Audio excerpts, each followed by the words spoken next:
All right. We should be on screen now.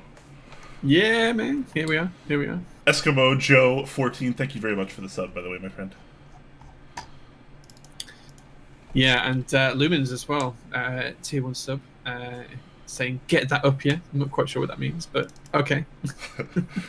We never know. One creative mind asking, who did your branding and design work? One designer to another, great effing work. Nice. Yeah, Tyler Durdens did our design work. Yeah, I think it's fair to say that Beep did the logo design as part of the competition, and Beep had a lot of other projects on. So we connected with Tyler, who turned that design into a full brand, which was really nice of him. Yes. Yeah, we still need to tweak a couple things and finalize a couple more, but we're getting there. Mostly there. Starstun as well with the tier 2 sub, 16-month streak, saying Seattle hype. Yes, less than 2 weeks and I'll be in Seattle. I'm looking forward to it. Heck yeah. Really excited. Thank you, man. Yeah, Starstun's actually staying with us now too, as of recently. So we have fully filled out our Airbnb now. Every awesome. Bed is going to be in use. Bag's getting the biggest bed. I'm going to need it after the flight's over.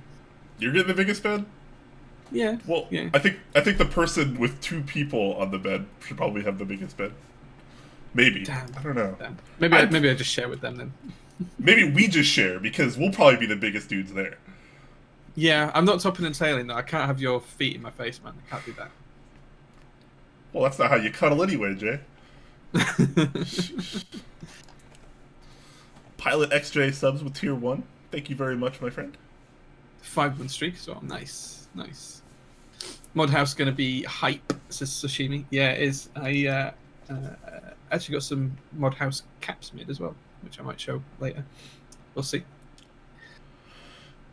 Yeah. Oh, while we're doing this pre-show here, let's let everyone know that our news doc is probably the shortest it's ever been in Top Clack recent memory, at least.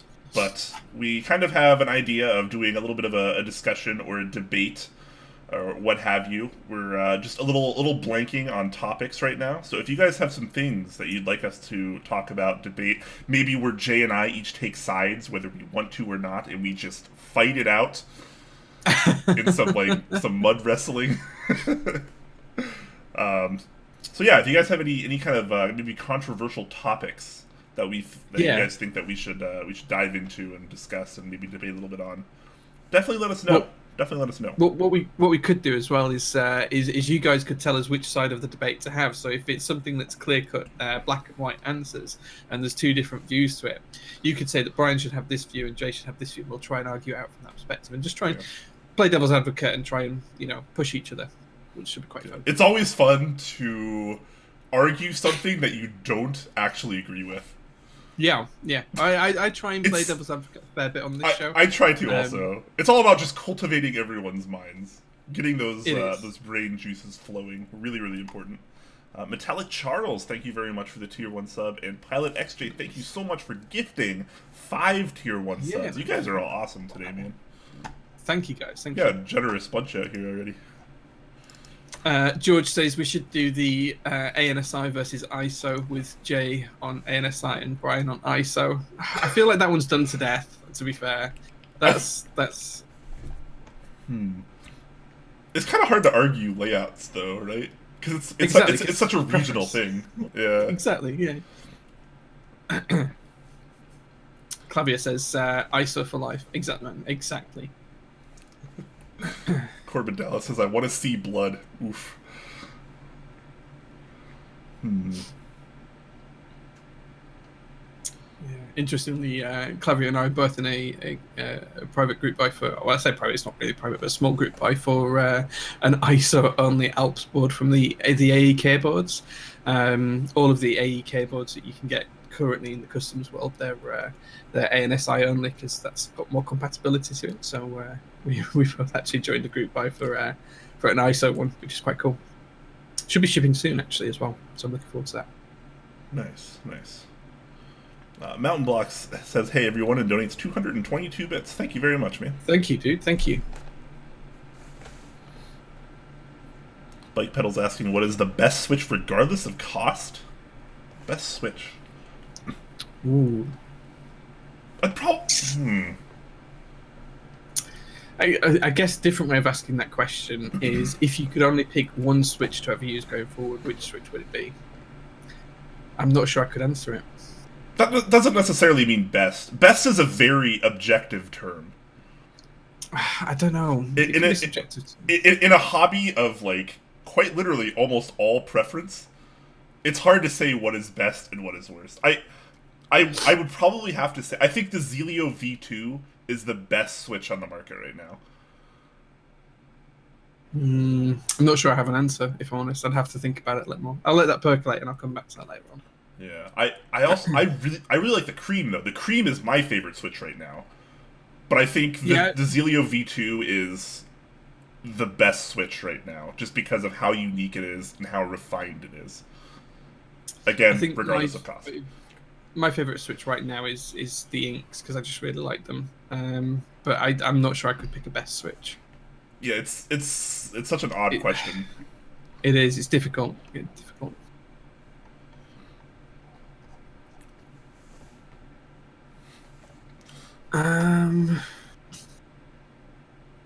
What else are we talking about?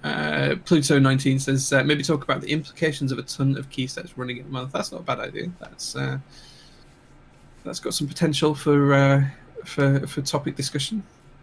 I like that. Yeah. Blue Note as well with the 11 months Twitch Prime sub. Thank you very much, Blue Note. We appreciate that. And Skewed as well with a tier 2 sub for 5 months. Wow.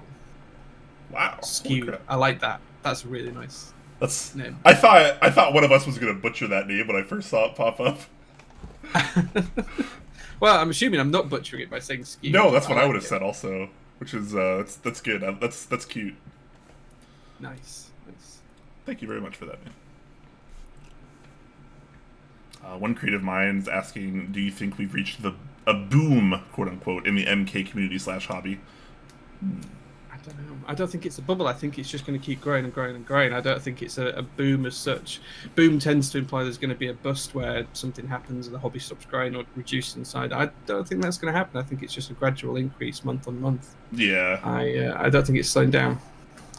And Novel Keys with a tier 1 sub. Thank you very much for that, Mike. Glad to have you around. Yeah, thank you, Ben. Talisman as well with the tier 1 sub. 10 months now. Thank you, dude. Thank you. That's a lot of subs already. Is it that time of the month?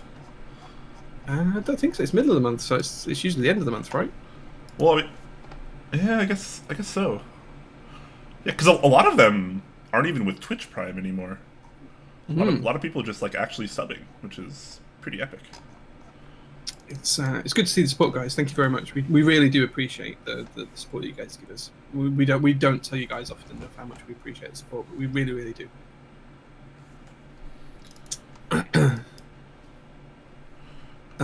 What else are we talking about? 10 Strong's here as well says sup. Sup. All right, we are past the viewer count that I usually go live at officially. Yeah, we so are. I'm gonna run the intro here.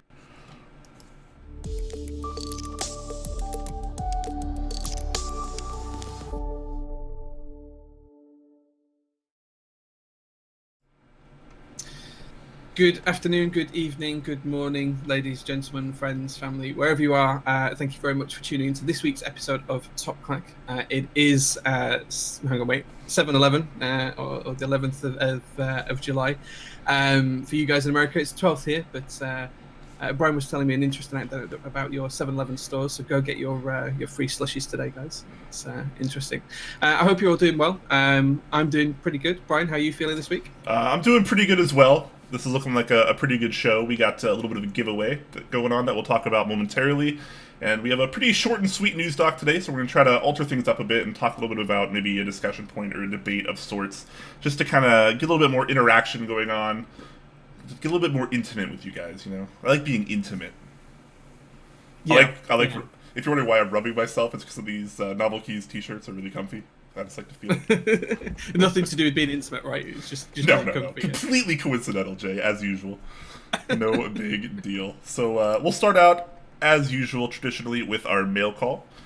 Jay, why don't you start us off today? You want me to start? Okay. I got a few things in. First thing I got this week was another Kipora.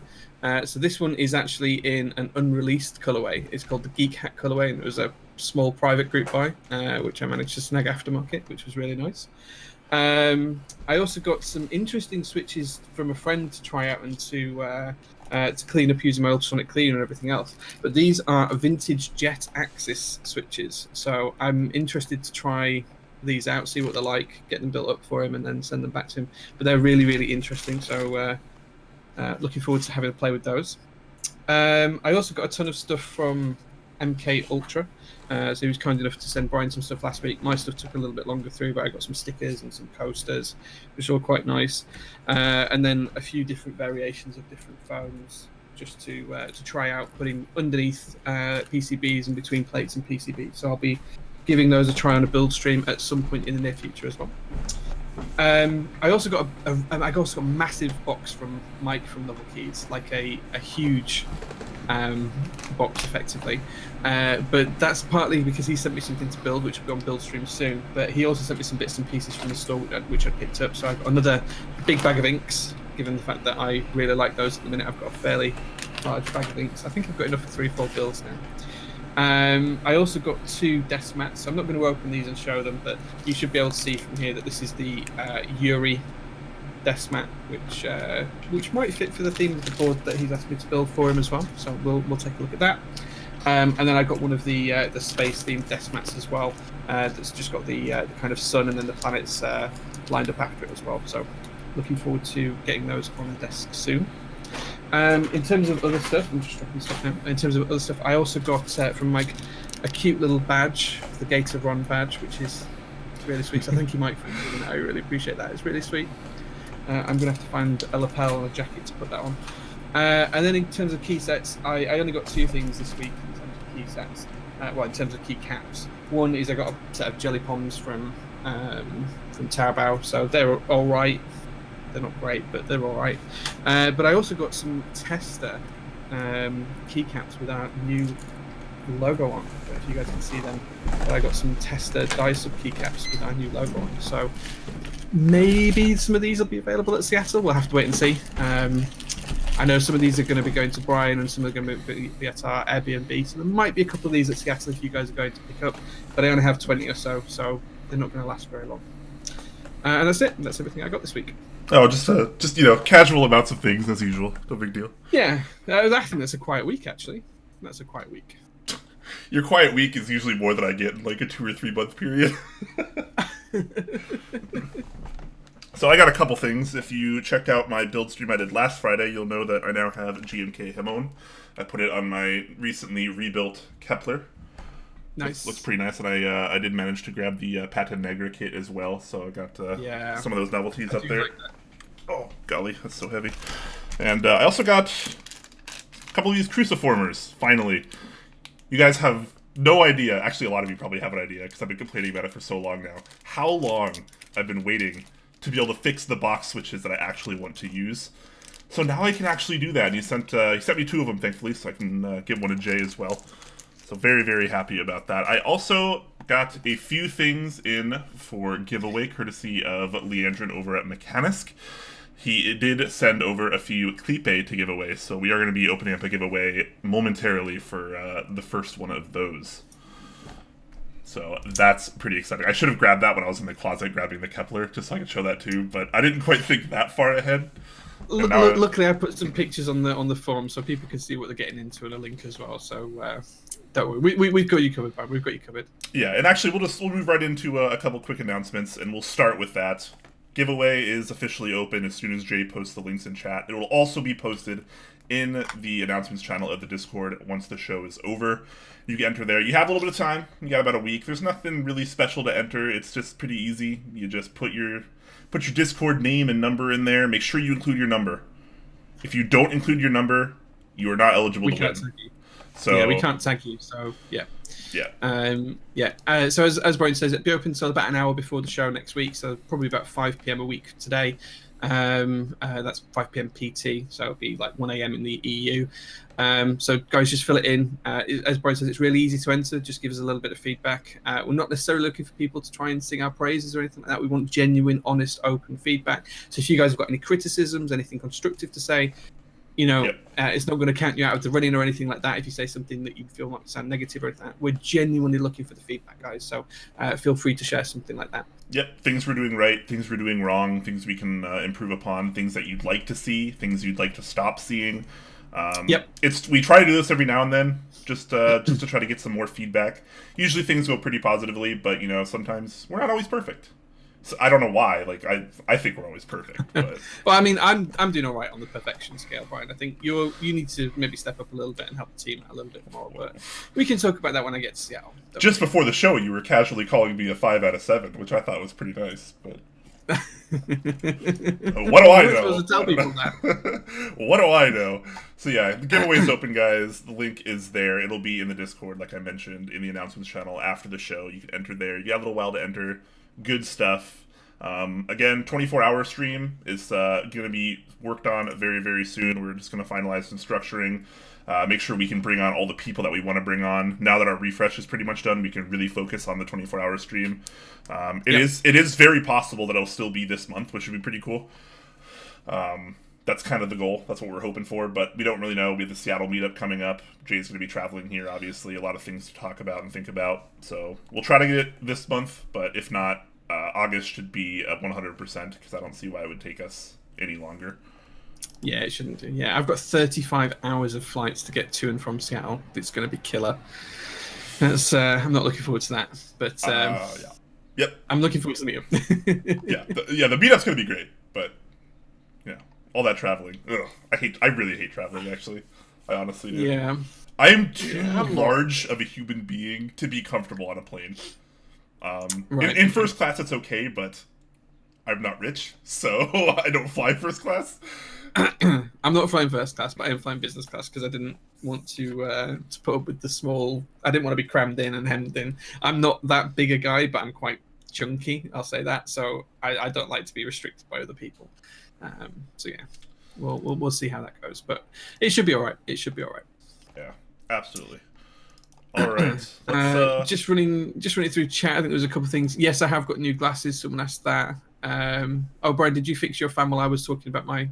I turned it off. I don't know. I have it on like most shows these days, and no one's really complained about it before today, so I just turned it off.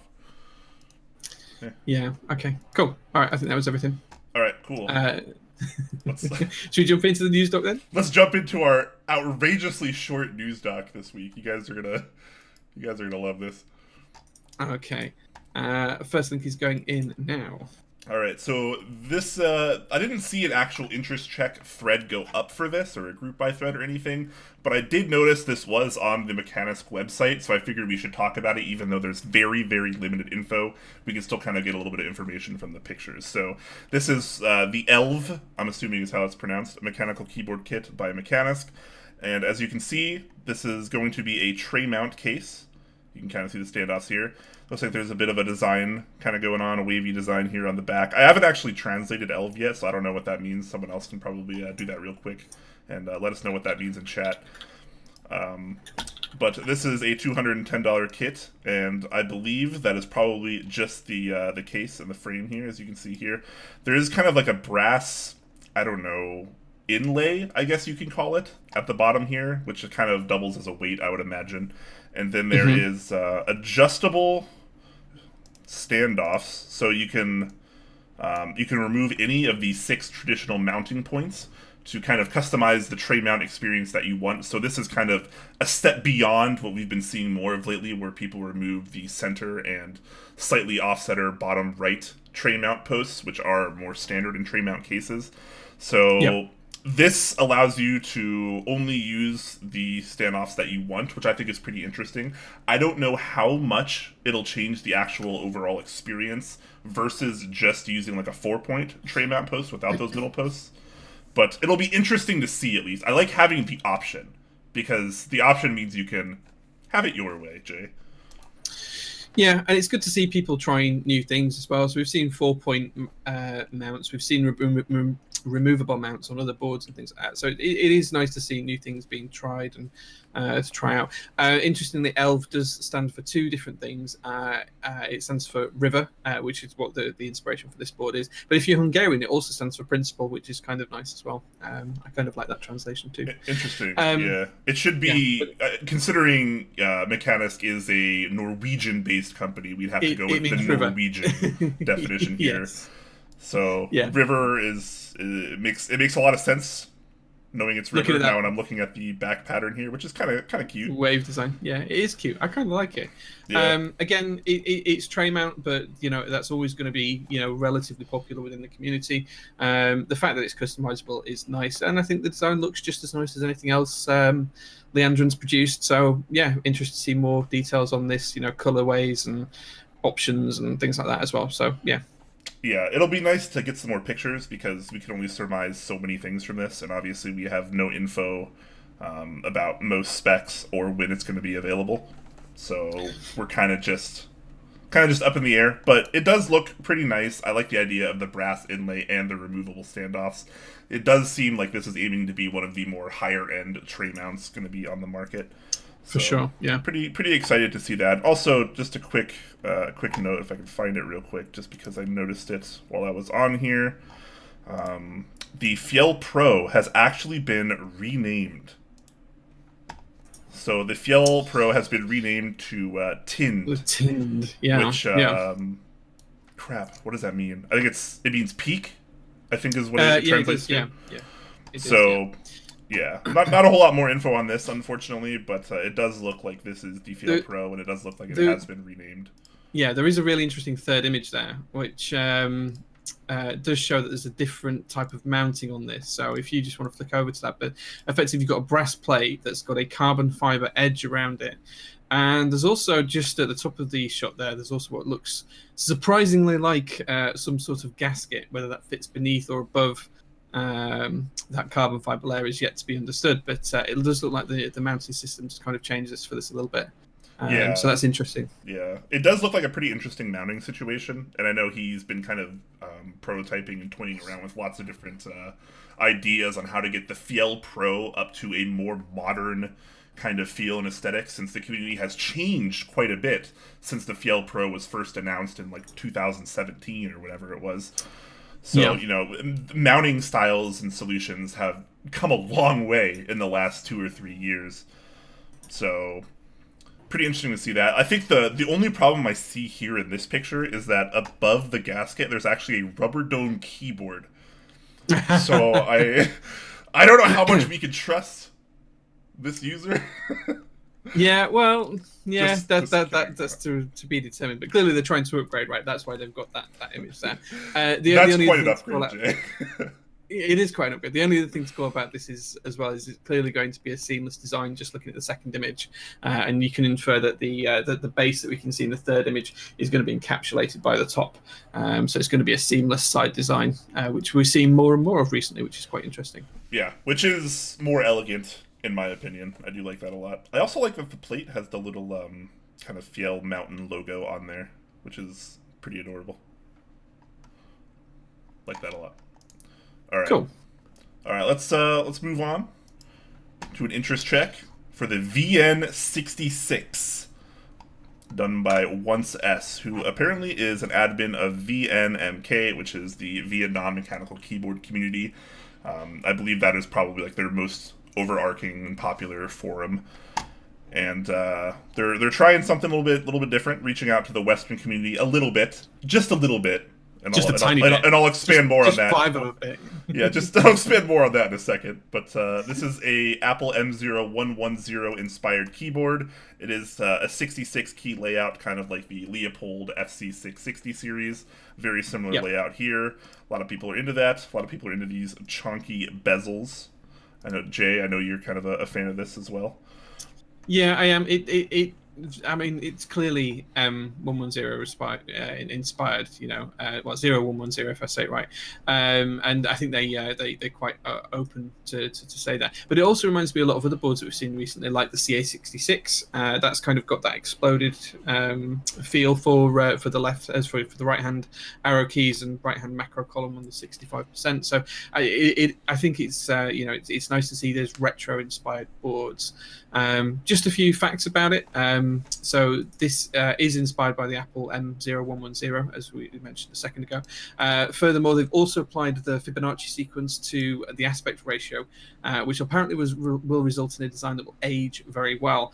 There's not any more details about how that's been applied, but looking at the board, I think it has been applied in terms of the slopes that are on the sides. So if you look at the side of the keyboard, you've got the bezel, and then you've got a slope, and then if you look at the front and the back, you've got the front and the back, and then you've got slopes. And I think it's to do with the sizes of those. So I think if you look at the different sizes of the bezels, I think that's where the Fibonacci sequence enters into play, and also with the rounding of the corners as well.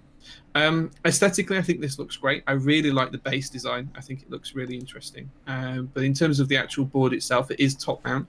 It does have an optional RGB strip as well, and then you've got a brass weight underneath too. Yeah. In terms of layouts, it offers a split backspace, ISO, ANSI, split right shift and split left shift, and then there's a couple of different options for the bottom row, including a 7U option there too. Yep, and we're also looking at a 7-degree angle here, as well as your plate options will be aluminum, brass, or polycarbonate, all in the more traditional standard 1.5mm thickness. PCB is going to be QMK with RGB underglow, and your choice of USB connector via a daughter board, which I thought was kind of interesting.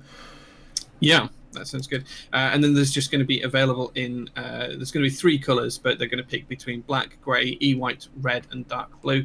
But there's only going to be 3 colors available out of those 5. So yeah, it's going to be a pretty hefty keyboard. They estimate 3.8 kilograms right out of the box, so that's before you even build it. Yeah. So that's already pretty darn heavy, if I do say so myself.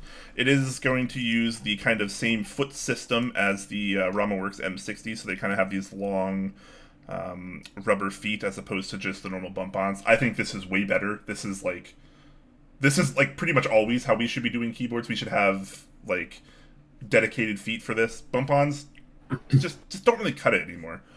Especially as someone that moves their keyboard around a lot, bump-ons are just not a good solution for me. So I like seeing this more and more often. The logo I thought was actually pretty interesting as well. So they're doing the logo 2 different ways. So you can choose it to have it either be engraved into the case like you see in this picture, or you could have it as a separate badge like you see in this physical prototype.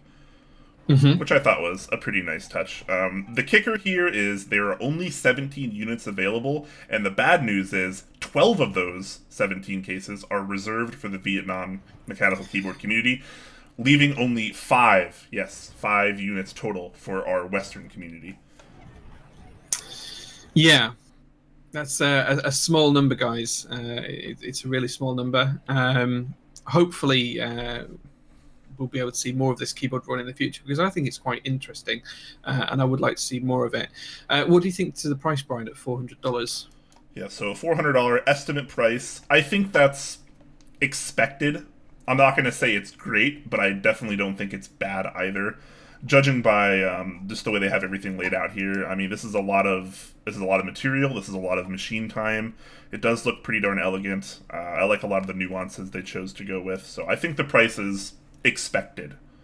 Yeah, I think that's fair. I think just there's clearly been a lot of design work gone into this board to make it, as accurate as to the originals, and to pay homage to that kind of historical board, as well as to include some other key design aesthetics. And clearly they've already produced prototypes and things like that. So I think I'm broadly comfortable with the price as well.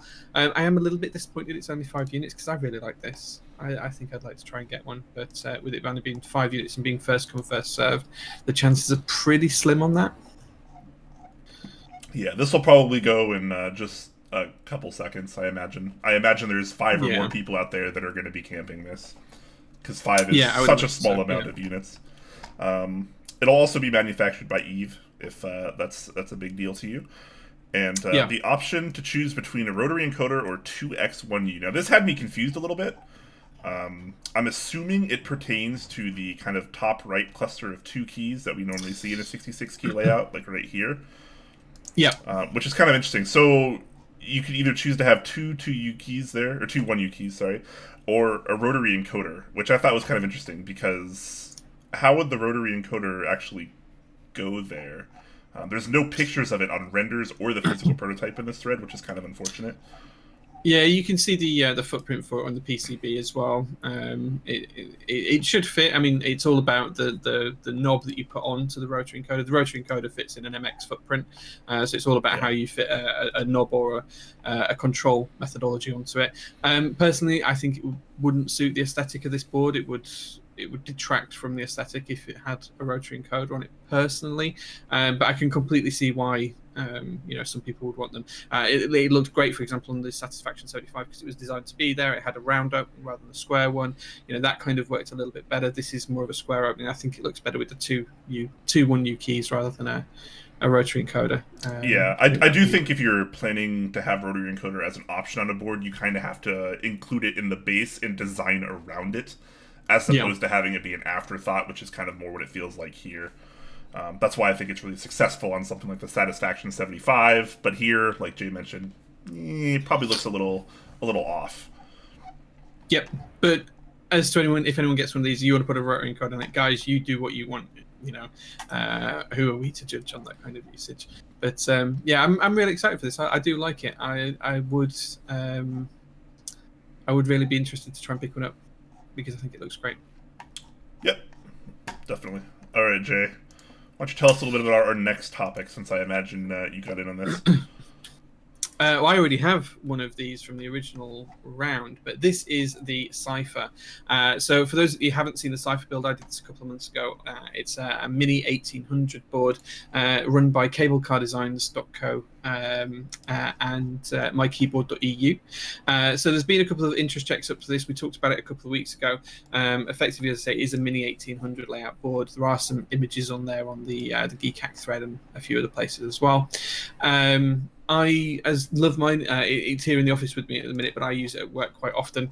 And I would love to be able to tell you that you could join the group buy for this, but you can't because it's already sold out. They went up for a group buy that was going to run for 100 boards, which they expected to take about 4 weeks to fulfill, and they sold out within 30 minutes. So that went really, really well.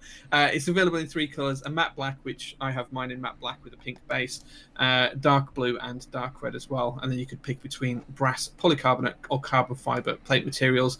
And there was going to be specific ISO and ANSI plates as well available. So there's not much more to say on it, to be honest, because it's now sold out. I didn't get another one of these, but I do already have one, so I'm excited to see if anyone in the community's got one. A few people are posting up and saying they did. Eskimojo and Syntaxa and UPass all saying they got one. So interesting. Yeah, so there you go. You can't get it, so unfortunately. You can't. Maybe an R3 soon. Maybe, yeah. It seems like a pretty popular board. I mean, if it sold out that fast. Yeah, well, I think the price was good as well, which helped because it's only $335, which included everything, including the PCB, bump-on stand-ups, all of the other stuff that you'd need, and then it was just plus shipping. So I think it was a great price board. There's plenty of units available, but it sold out really quickly. There is an interesting anecdote as well that I won't mention his name, but there was one guy who was actually on a plane in China and managed to join the group by within the window it was available. He was rushing through to order on his phone whilst he was on a flight in China. So some people going the extra mile there to make sure that they joined. Wow, that's pretty hardcore. Was it? It was capped at 100. It was capped at 100. Yeah, 100 units sold in 37 minutes. That's pretty good. Yeah, just over half an hour. Yeah. Wow. It was really good. The wait list is something like 65 people or something as well. So it's or it was immediately after the form closed, because I think they didn't realise they'd had 100 responses, and by the time they closed the form there was like 150 responses, and since then a few more people have tried to join as well. So I'm hoping it's looking likely for an R3. because Max is a good friend of mine, and I like my keyboard at EU folks. So hopefully they'll be up for doing an R3 at some point, because clearly the demand's there for this board. People like it. So yeah. Certainly, yeah. All right. Moving on to the Lynn Montage. This is a proxy from Korea, offered by Socialite. So shout outs to him. He does hang around the Top Tech Discord as well. He's a very nice gentleman. And he's basically going to be the proxy for the Western communities for the Lynn Montage, which is a very, very simple, very straightforward TKL by Lynn, who's previously done the Dolinger, the Dolphin, and the Whale. So if you're looking for a very, very simple, very standard, straightforward custom TKL, this could be totally right up your alley. Price is pretty reasonable. You can get it in two versions, weight or weightless, $220 for the weightless version, and $320 for the version with the brass weight. So depending on however you want it, bam, you might be able to save some money there. How do you feel about this, Jay? I think it looks like a really simple design. I think it's to be honest, from Lynn, I was expecting something a little bit more intricate, a little bit more detailed, but I think this is kind of nice in its simplicity, if that makes sense. I think the choices of having the different options between a weighted or a non-weighted version is quite unique in the world that we have at the minute. Usually it's a design choice that's not, well, it's a design decision made by the designer, and it's not a choice. So it is interesting to see that way. Yeah, I think it looks fine. I think the price looks good. I'm not sure it's for me, but yeah, I'm sure this will do really well. It's interesting to know that I think there's only 10 spots for this when I was reading it the other day, and I was seeing what Socialite was posting, but I think there's only 10 spots for this, if I remember correctly. Yep, the form will be open for 24 hours, and if there are more than 10 submissions, the spot will be raffled. So yeah, 10 spots. It does support A87 based PCBs, which means it should also fit the Heinebusch H87A, although it hasn't obviously been tested yet since the board hasn't been released yet. It's presumed that PCB should fit. So the kit here that you're buying will not come with a PCB. Yeah, the PCB is an additional extra. Now, there is an optional extra on the form to buy one of the PCBs. That's an A87 PCB. And as Brian said, there might be other options that fit, including the Heine version as well. But they haven't been tested. So if you do want one, it might be worthwhile trying to pick one up as part of the group buy. But it may or may not be an option when the group buy goes live. It's yet to be confirmed. But yeah, I think this looks good. I think the price is great. I think for a Lynn board, I think the price is fine. I think it's. Yeah, I can't see this struggling to get the 10 spots. I think this is good. No, that's a pretty minor amount of spots. Really easy to hit 10. Yeah. Yeah, he does say it's kind of a flash sale. The group buy just went up 16 hours ago, and the invoices will be due by July 14th, 11 p.m. Eastern or 8 p.m. or 8 p.m. Pacific. So if you want it, join it now because you don't have a whole lot of time to do so. And maybe you'll get one of those. Very decent price. The board doesn't wow me. The design is really simple. I'd probably get this confused with 24 other custom TKLs just casually glancing on it. But if you're looking for a decent custom TKL and you don't have a ton of money to spend, this could be a good option for you. I will be honest, the first time I saw one of the pictures of this, I didn't read the text around it. I think it was in the Top Clack Discord. I thought it was just a KBD 8 times. I thought that's what it was, or an 8X, or whatever it's called. I didn't realise it was something from, Lynn or something like that. So it is kind of... I thought it was a salamander. Oh, right, okay. Yeah, again, they're all very similar designs, Yeah.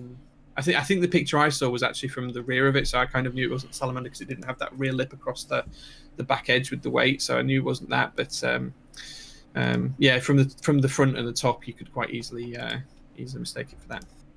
Yep. So get in on that now if that's something you're into. Shout out to Polyzoo and Cygnus211 for the Tier 1 subscriptions and Twitch Prime subscriptions. Thank you so much, guys. Nice. Thank you, guys. All right, let's move on. Let's move out of our long dock of keyboard topics and move over to our singular key set topic for the week, which is an interest check for GMK Silver Arrows, which is. Can I just say before we start this, I'm really, really glad that someone's finally done this. I'll be honest, this is something that Zonda and I have talked about on the UK Discord, because we have a bit of a Formula One watchers club on the UK One Discord, where we have a specific channel. We all jump in when the Formula One's on, and we've been talking about someone should do this key set for a while. So I'm finally glad to see that someone's doing this key set and putting this suggestion up there. But this is an interest check for GMK Silver Arrows, which, for those that you don't know, the Mercedes team is within Formula One is often known as the Silver Arrows team, and they're sponsored by Petronas, which has kind of this nice teal, deep cyan color as their main color.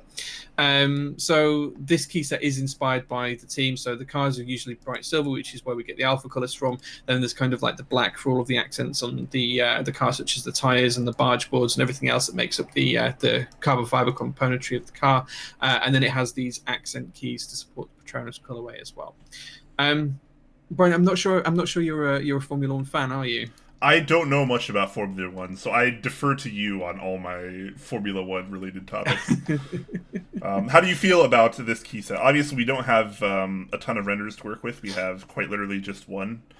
Aside from the actual kit breakdown, but how do you feel about this? Does this colorway actually seem true to life for you? Do we need more renders before we know? I think there's a couple of things that interest me. So the cars themselves are actually silver; they're not grey. So what's going to be really interesting is if GMK can actually do a metallic feel keycap, or I'm sorry, a metallic look keycap, not feel, but look. It's something that I know I've asked GMK about before, and they've said that it's not possible for them to do with the current plastics, but that was a few years ago. I don't know if that's changed. I think in terms of the kit, this is just the standard one that's available on Keycap renders. I think they need to really work on the kit and work out what it's going to support, what it's not going to support, what are the alternative kits. And I think there's a ton of opportunity here for some really great novelty keys as well. What I would say my biggest concern, other than the plastic color with GMK, is licensing for stuff like this. You have to be really careful. You're not treading on people's toes with regards to copyright. And being inspired by something is okay, but if you start to put logos in there, such as a Mercedes Arrows logo or anything else that kind of pertains to their intellectual property, then we have to be really careful. So other than that, I think, as a key set itself, I think the colors work really well together. Clearly it works for car design. It's literally the best car in the series of drivers in Formula One right now, and it has been for the past 5 years. They've won the last 5-6 championships on a trot now, so it's they're crazy in terms of the sport and their successes at the moment.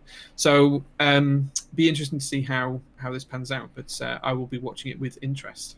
Yeah, so he does say he is going to be getting in contact with Mercedes-AMG F1 in order to determine whether some of their designs can be licensed for use as novelties, which is pretty cool.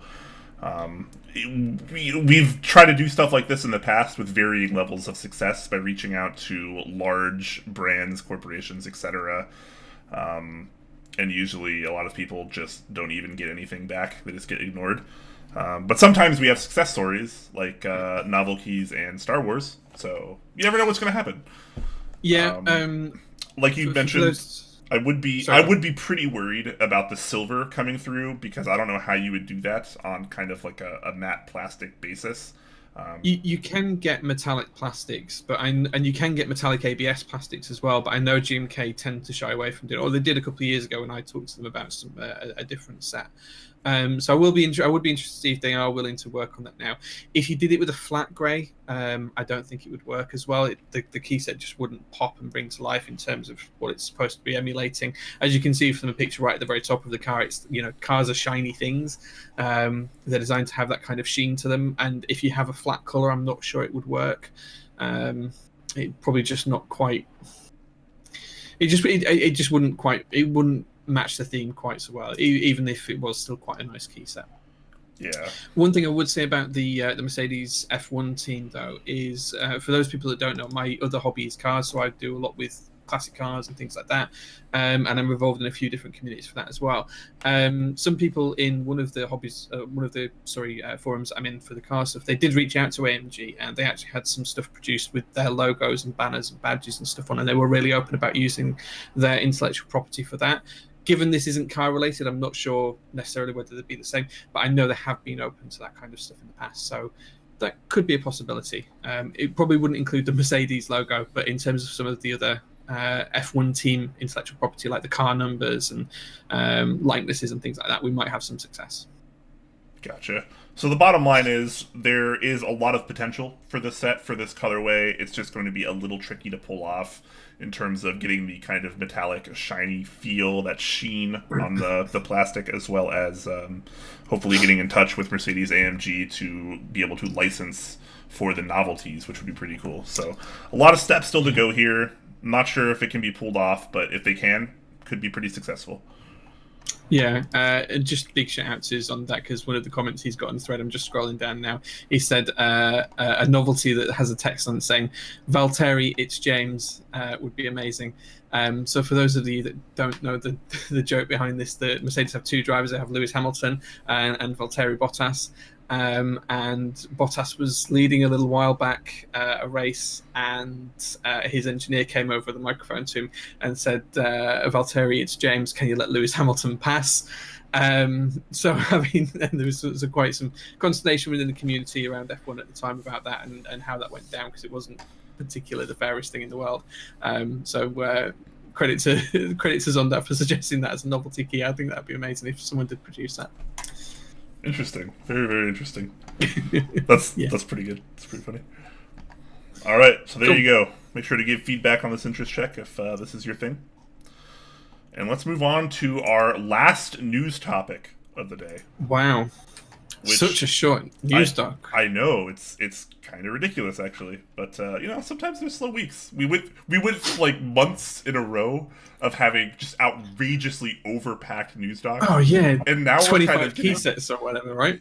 Yeah, and now we're getting some breathing room, which is pretty cool. So, last news topic of the day, guys, is a group buy over on Dixiemech for the Pelican cases, which is kind of obviously they're not necessarily centered around keyboards. They're not supposed to, be used for keyboards, but they can be, of course. And for sure, that's kind of what Dixiemech is trying to push here as well.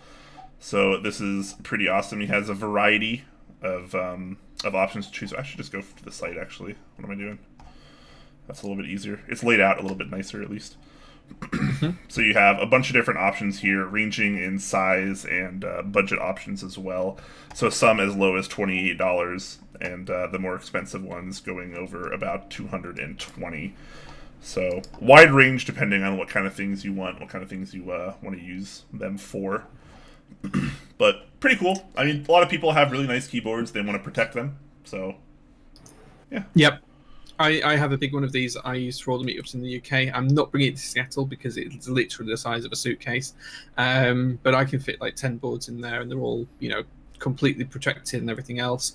I think getting a small one as a bit of carry-on hand luggage for Seattle might be an idea, but I might not be able to get that through Dixie in time for the Seattle meetup, given it's only 2 weeks away. But it gives me an idea to have a look at one. But if you are traveling with your keyboards, guys, or anything else that you want to protect, a lot of people use these for cameras and other technological items.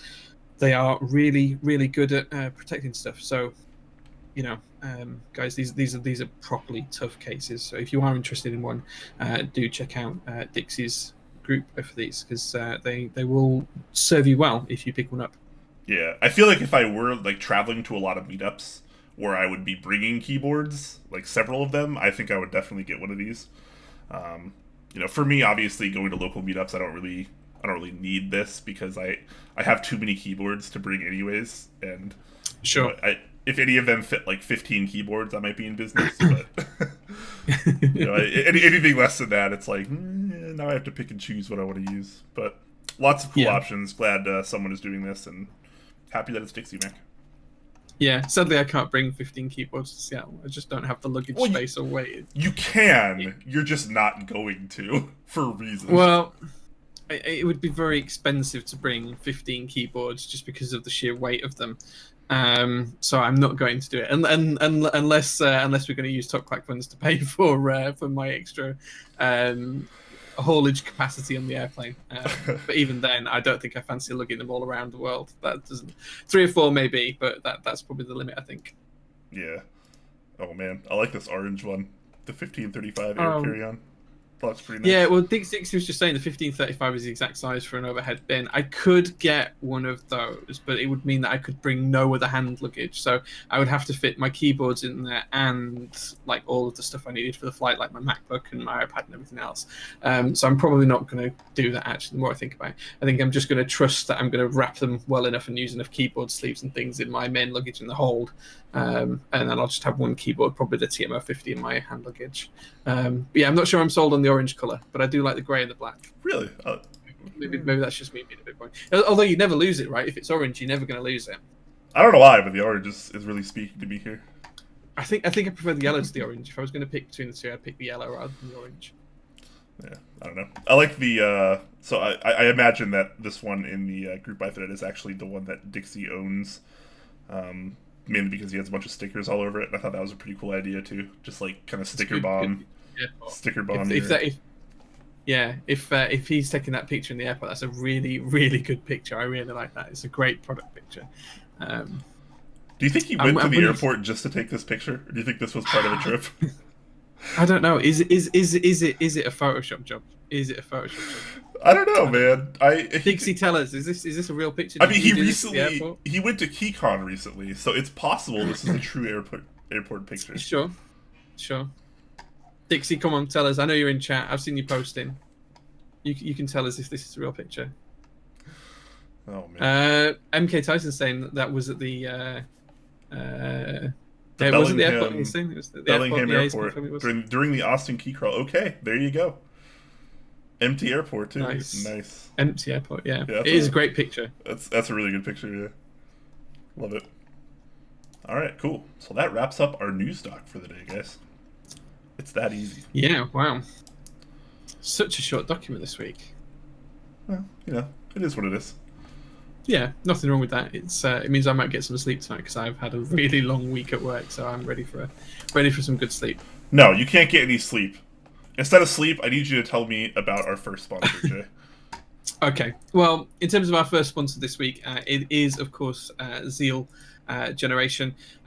So Zeal has all of the usual stuff that we talk about every week. He does have the V2 lineup available. So if you are looking for a tactile switch, the V2 Zealios, as Brian said earlier on, are probably his what he feels is the best switch on the market. I think they're pretty fantastic too. Super tactile, super great to use. Brian's giving you an example of those on the kettle there. ASMR. ASMR, yeah. I'm not sure that was enough for an ASMR video. I think you need to do a little bit more and potentially have a bit of cleavage revealed and all of that kind of stuff. But those switches are really great. Both Brian and I love them. I'm going to get back on track now. If you prefer something more linear, then you can look at Telios or Helios, depending on whether you want a normal switch or a silent switch. Again, Telios are some of the smoothest switches on the market. And the final thing to say about Zeal PC as well is if you want to support TopClack and you want to support Zeal at the same time, you can use our affiliate link, which is zealpc.net/TopClack. I've pasted a link into chat. That does give us a small kickback, but we genuinely really appreciate your support as well. Yeah, absolutely. It's not even a small kickback. It's 10%. That's a pretty big kickback. That's pretty big. So using our affiliate link is like really, really, really big. So if you guys do want to buy from Zeal and support us, please, please, please consider using that. All right, next up we have Novel Keys, which has an array of products as of lately. They have 3 separate GMK group buys going on right now, starting with GMK Dots, designed by Beep. Really, really unique GMK set that started as an April Fool's joke, but hey, not the first time we've had nice sets come from April Fool's jokes. We also have a GMK Vaporwave. Don't think that one was from an April Fool's joke, but it is a very nice looking Vaporwave-inspired set, both going on right now. And there's also the GMK Korean Beige add-on kit, which is a pretty nice. You can kind of subsidize your older Legends with your classic GMK sets. Or classic OG Cherry sets, mind you. Swap those out for the Korean sub-legend version if that's more your thing. Pretty inexpensive. Very nice stuff there. They also have the pre-order still open for the NK65, which is an incredibly high-value keyboard. Only $140, but you get a hot swap. You get a really nice high-profile aluminum case. You get VIA support. You get USB-C, per key RGB. Comes with stabilizers. Really, really great kit for the money here. So make sure to hop in on this before it ends, because it's going to end soon, guys, July 13th. So make sure you pick one of these up. This is going to be a good product, I think, to get other people into the community with. You just like give this to someone as a present, and it's like, here's a good keyboard to bring you into the community. Because a lot of other $140 boards, not that good. Not that good. What do you think to this, guys? Look how nice this is to use. Yeah, it's a good way of getting people to enter, as you say. And then just as well, guys, I've posted it into chat, but if you do want to use our promo code for a small discount, you can use the code CLACKERS. That's CLACKERS. That is due to change soon, so I'll hit up Mike and let you guys know via the announcements channel when that does change. But you can use that for a small discount at the minute as well. Yeah, and that'll actually not work for group buy items, unfortunately. That's just in-stock items. It'll get you 5% off all in-stock items. So make sure you use that code when you can. Okay, moving over onto our third sponsor of the night is the wonderful Kono.store. So this is there's a couple of things I want to call out here actually. The first thing is that the Night Fox and the White Fox are back in stock. So these keyboards kind of took the community a little bit by storm a couple of years back. They are now back available, and they're available for you to pick up and purchase. So if you are interested, you can pick those up. There's a ton of other boards as well on the site at the minute as well. The Kiras are still up there. The Hex Gears boards are up there, which we've said previously are a great entry-level board as well. Very much like the NK65. If someone's looking for something pre-built, those boards, may be a really great entry-level board for someone to get into the market if they are interested in that kind of thing. As well as that, we've also got the Solar Summer Sale is still ongoing. I think that's got another couple of weeks left on it, but it does mean that you can save pretty big on the Kira and the Hex Gears models as well. So the Kira's down to $169, and some of the Hex Gears Nova and Supernova boards are available from $69.99 and $79.99 US dollars respectively as well. So lots of opportunity to make some big savings on there at the minute. Yep. Next up, we have KBDfans, who doesn't have a whole lot of things going on right now at the moment. They do have a few things still up. So let me just navigate over here. They actually just went through a rebrand recently, which is kind of cool. They have a new logo. I totally forgot about this until earlier today. So a bit of a new look. I like the new logo, by the way. I think it's a little bit. It's interesting, isn't it? It's much more elegant than the previous one. Though. Yeah, we should probably update the sponsor GIF with that new logo. Now that I'm thinking about it.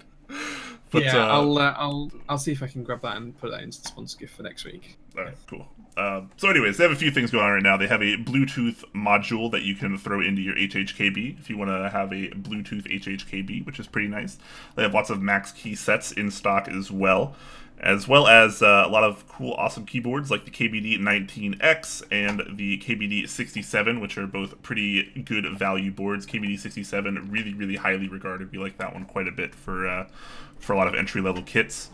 And also a quick shout out to their secondhand market, which you guys should pay attention to if you're ever looking for good bargains, because sometimes some really crazy stuff ends up on the secondhand market for really, really low prices.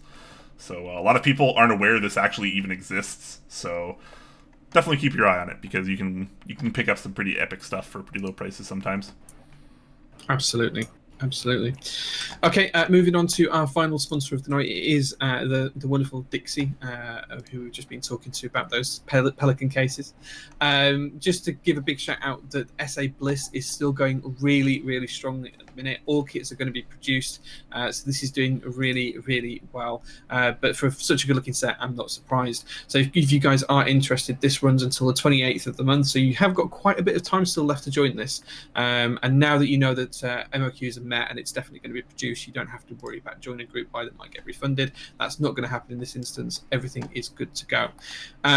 There's also some desk mats available for SA Bliss that match SA Bliss now as well, which kind of has that kind of flowers falling down in the old Matrix style, which is really, really nice, as well as a plethora of other mats that Dixie provides too. So if you are interested in a desk mat, Dixie might have something that would suit you.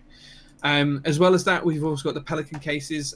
So Dixie is going to stock these after the group buy as well. He did message us the other day to say that these are going to be in stock later on. So if you are interested in one of these and you want to buy one as part of the group buy, you can do. If you want to wait a little bit, then they are going to be in stock in the near future as well. Again, great for carrying stuff around, great for getting to meetups to and from that. I know a lot of us do attend multiple meetups and people like to travel as well. So do feel free to check those out if you're interested. There's a wide range of prices and something to suit every budget in terms of those Pelican cases to protect your boards. Yep, absolutely. And also, don't forget, if you are ordering from Dixiemech and you do want to support Top Clack, consider using dixiemech.com/TopClack. That'll give us a little bit of kickback. It's an affiliate link. Doesn't save you anything, but it does help us out quite a bit. So please consider using that. All right, guys, and we are going to go into a Q&A very shortly here, but before we do, we kind of wanted to have a little bit more of a discussion or a debate about a topic that you guys can choose. So if you guys have anything that we should talk about, maybe something controversial that's going on in the community right now, maybe something that's been hot on your mind, and there's been some hot takes. You know, we love hot takes around here.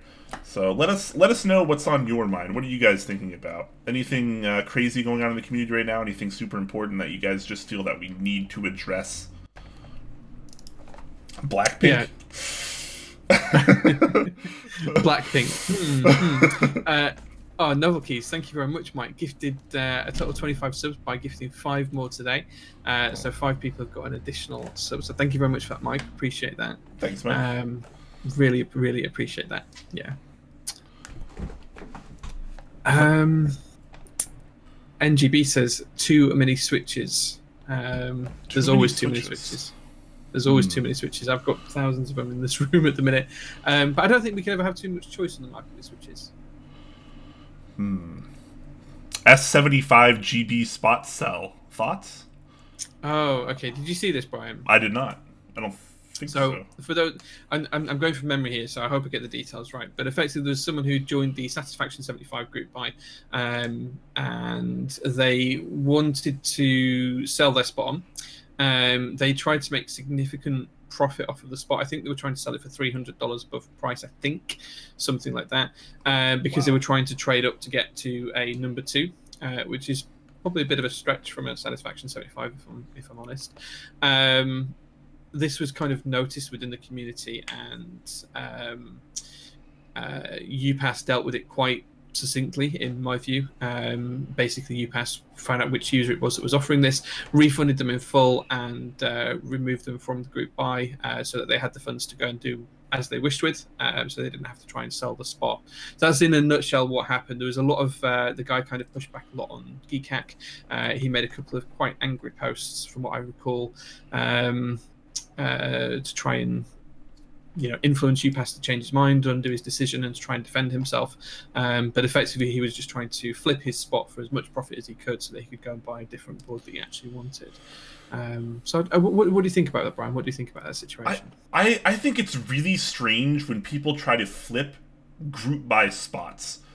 I mean, people have been flipping group buy products for a long time now. I mean, you get the product, either you don't like it or you want to make a profit on it, whatever. People have different mindsets, and they sell it for more money than they paid for it. That's nothing new. That's been happening in our community forever. I think flipping something that you don't even own, something that you don't physically possess, is really, really strange to me. And I feel like nobody should be able to flip a spot in a group buy. So I am pretty heavily opposed to that. I mean, I don't like flipping normally, but flipping a spot seems really, really strange and really. It's just completely disingenuous to the hobby, right? It's just, he doesn't even have something to sell. He's got an opportunity of purchasing something effectively. I think UPass handled this in a really succinct way. I think that, I would be happy to see a lot of other group buy runners follow that example and say, look, you don't want the spot, you don't have to do it. I'll refund you. I'll resell the spot, I'll do whatever, but it'll be done at group buy price. You're not switching it. It's simple as that. The boards aren't produced. if you've got the board in hand, do what you want with it. I know we've talked in the past about flippers and things like that, but once it's in the hand, you can't stop people doing. They own it at that point. But at the time when it's still in the group buy, I think UPass handled this really, really well. Remove the negativity from the market, stop someone profiting off of something they didn't even have in hand, and I think that was the right way to handle it. I think fair play to UPass for doing that. I think it was a good set of actions he took there. Yeah, unsurprisingly, he's a very nice, genuine person that knows what to do. So, shout outs for that. Yeah, agree.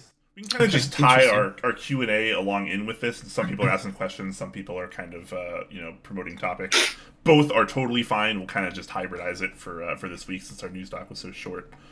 Cool. So Lou Pelios is asking if we've ever tried the Enchroma colorblind glasses, which I have not. But maybe I should. Oh man, how different do you think I'd see the community and key sets in general? I think you'd be shocked. I don't know what type of color blindness you have, but I might have access to a pair of the Enchroma glasses. So if I can get hold of them, because I know someone in the UK with them. If I can borrow them, I will bring them to Seattle with me, and we could get them. We could maybe do that at the meetup. You could give it a try. That'd be cool. How much are they? Are they expensive? Yeah, they're not cheap. I think they're a few $100s. And of course, they're not prescription glasses, and I know you need glasses. They're literally just for the color side of things. But I would be interested to see what your take on it is. I think I've seen a lot of reaction videos where people have tried these out, and they're just blown away by how differently they see the world. And I don't think it takes it accurate to what full color sight looks like, but I think it's a pretty good approximation of that. So, yeah, I'd be interested to see you try those, dude. I would. Interesting. Yeah. Okay. Yeah, I'd love to try them out. I mean, I don't know when I'll ever have that kind of money to spend on them, but if I can, try out a pair, that'd be pretty awesome. Yeah, I'll see if I can arrange something for that one. If not, I'll see if I can find some in the US that we can borrow. But yeah, definitely something to look at for you. Brain and Force is saying, I feel like the mech community is too centered on custom boards and not on budget builds. Also, why all the color variants of switches? You never really look at them anyways. That's totally fair. I mean, that's kind of how most of our community is, right? Like switches, PCBs, even plate color a lot of the times. A lot like weights under the keyboard. Like you're putting things that are aesthetic on a product, and then like never really looking at them. And it's kind of more of just one of those it's there kind of things. Yeah, I think there's a couple of different reasons. I think traditionally the reason why we have the different coloured switches is because of different SKUs, right? So there's different models of switch, and usually the colour differentiates the difference in switch. So, for example, if you look at the old Cherry switches or the Gateron switches, the colour of the stem told you whether it was clicky or linear, and what weighting it was, whether it was a light switch, a medium switch, a heavy switch, and so forth, and tactile as well. So I think the colours were used to differentiate between different SKUs originally. I think we're seeing a lot more now in terms of the aesthetic type, where people are recoloring switches to fit a certain aesthetic. So we've seen things like the tangerine switches, the Fey switches, all of that kind of stuff, because people just want to make things more aesthetic, and they want to try and tie that into a theme of the build and everything else. In terms of the mech community looking too much on custom boards and not on budget builds, I kind of see both sides of this. So when you look back at the original community and where it came from, a lot of the boards used to be hand wired. They used to be custom built, literally from the ground up. You'd buy some sort of Pro Micro or a TNC or something like that. You would custom hand wire the board. You'd make it your layout. You'd put it into a case, and people would get thousands of upvotes for doing that. These days, those posts generally kind of get ignored because people are looking on the more aesthetic thing. They're looking for, the big name boards, the things that look good, the more artistic photos with great colorway key sets and things like that. I don't think it's necessarily gone away from people wanting to do things on a budget. I think people still do want to do things on a budget, which is why we see things like $99 GMK sets and things. But what I do think it's changed from is people are now more into the aesthetics than they are necessarily into the actual way a mechanical keyboard works.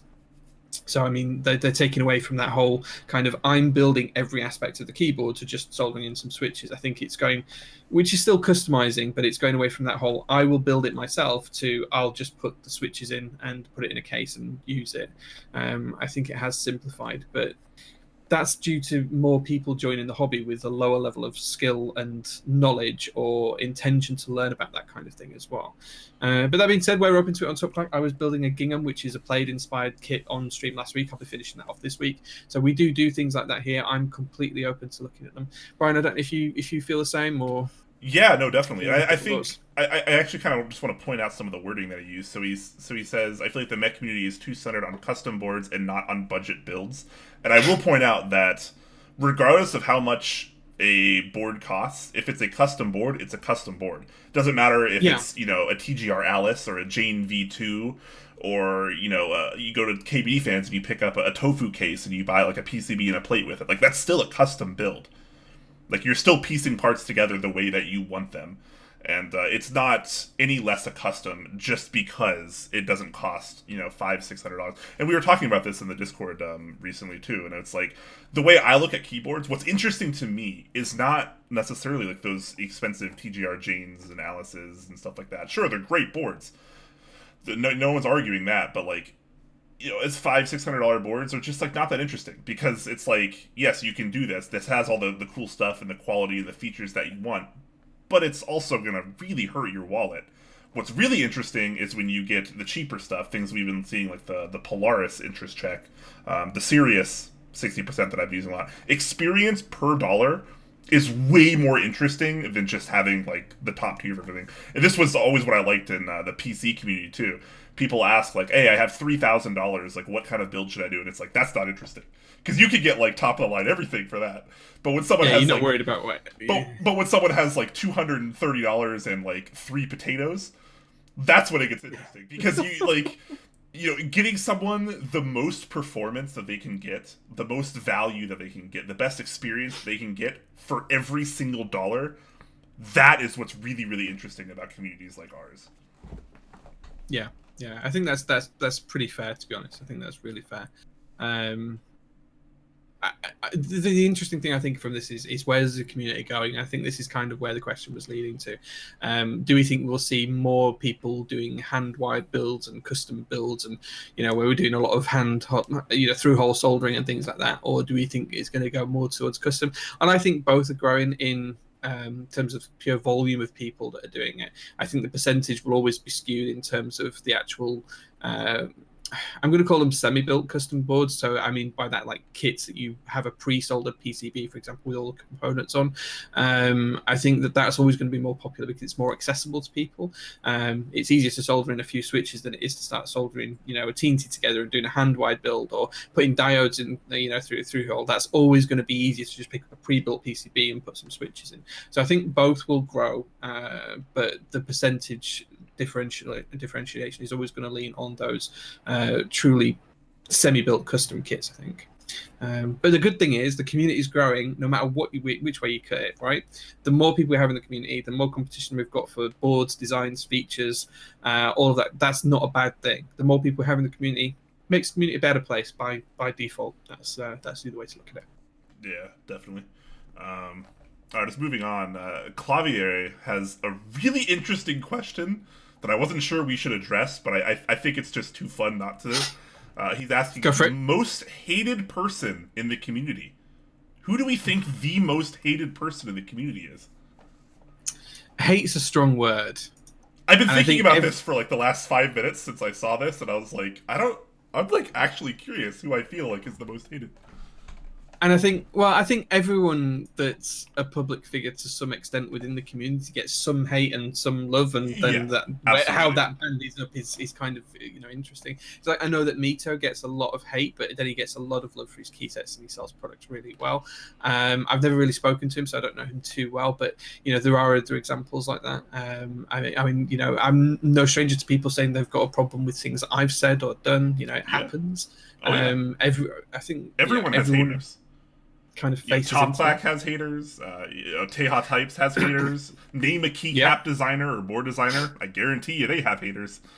Any vendor as well. You know, you ask Dixie or Mike, I'm sure they've had people that hate on them. Yeah, you know, absolutely.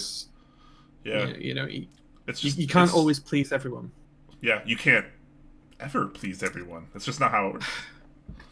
In terms of answering the question, I don't think I could put an answer on it. Who is the most hated person? I don't know my answer, how do you quantify hate? I want to answer. I don't want to run away from this question. And I don't I don't really know. Yeah, I guess for me the question is, how do you quantify hate? What kind of metric do you put on that to try and I give imagine yourself an it's example? I imagine it's more displeasure versus pleasure, and not necessarily on like a scale of people. So it's not like X amount of hates. It's like ratio of hate to like. And Okay, okay. I really don't know. I've like honestly been thinking about this.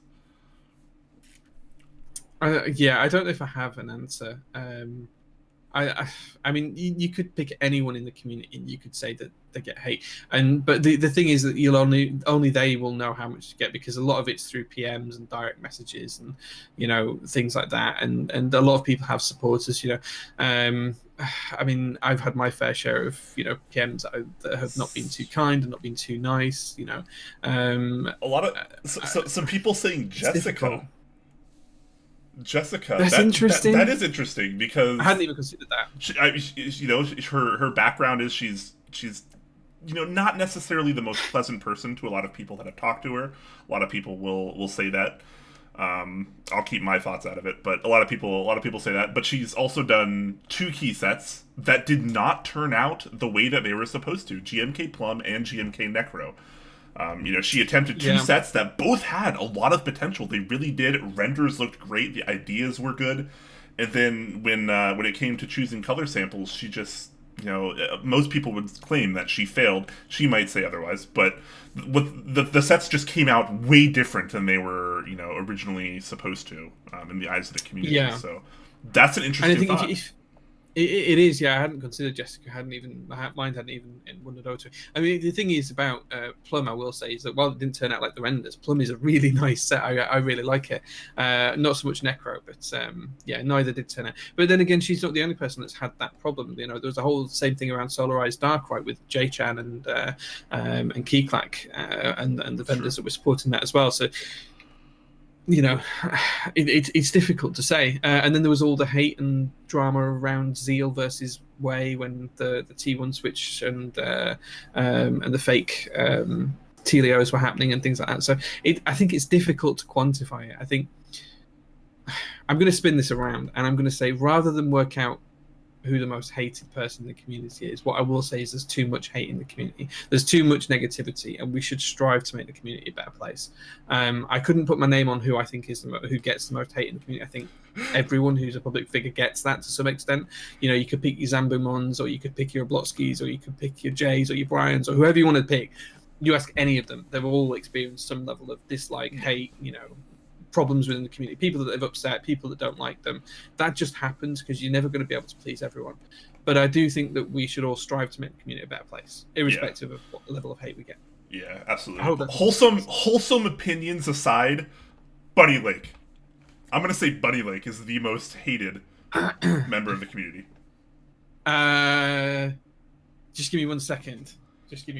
To find your F8 key? That'll never show up.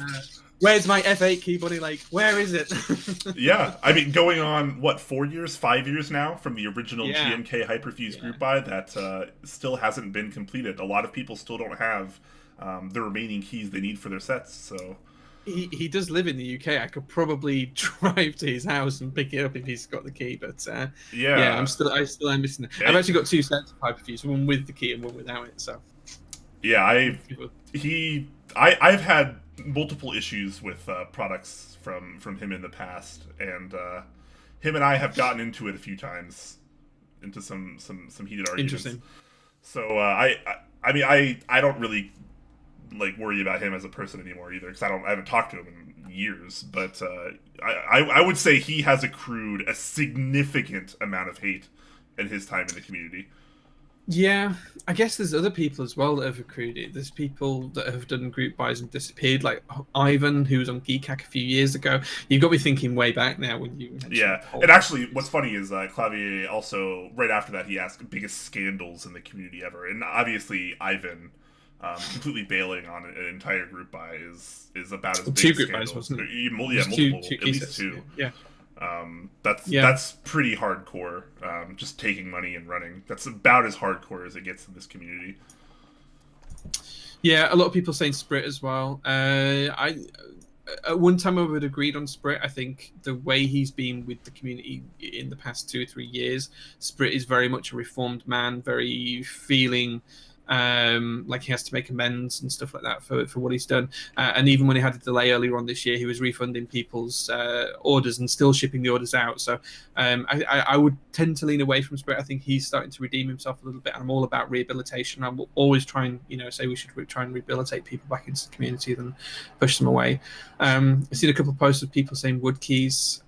From what I understand, and I'm not being close to that, I feel like wood keys is just kind of disappeared out of the community at the minute, and I know he had a lot of work on and wasn't producing at the pace that everyone was expecting him to, and stopped giving updates, and then seems to have deleted his Discord, because I was in that and it seems to have dropped off my list. So I don't know what the status with there is as well.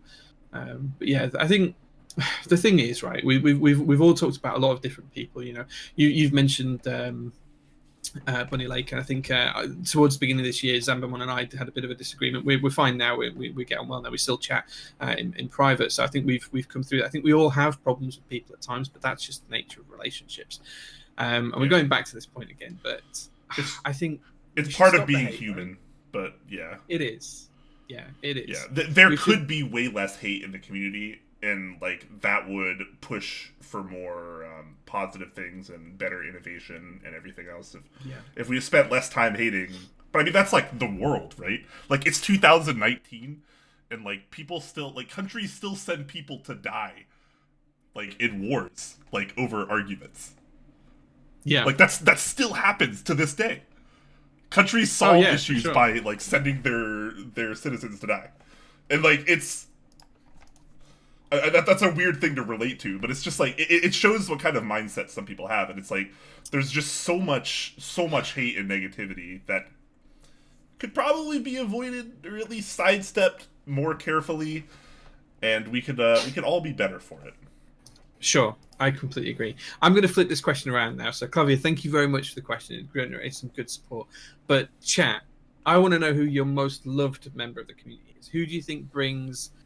Who do you think we should aspire to be more like? Who do you think is a real role model, a leader? Who do you guys think is the person or the people or the vendor or the person within the community who should be more revered, who we should strive to be like? Let's flip this around. Let's make it more positive. Who are the good people? Let me know what you think, guys. Let me know. Oh man, I'm so far behind in Twitch chat. Holy crap! I think we've lost a ton of questions as well because I can't scroll back that far now. Yeah, that's fine. But that's the point of this, guys. If you've asked questions, feel free to ask. Yeah, I'm glad. I'm really happy that you guys are really involved in this whole discussion in Q&A section right now. It's pretty awesome. Yeah. Let's see what some of these people are saying about the most loved. Upas, Huey, Kira-san, Jimmy. I'm assuming that's a meme. Novel Keys, Dixie 159. Nice. Quakeums, are you sure?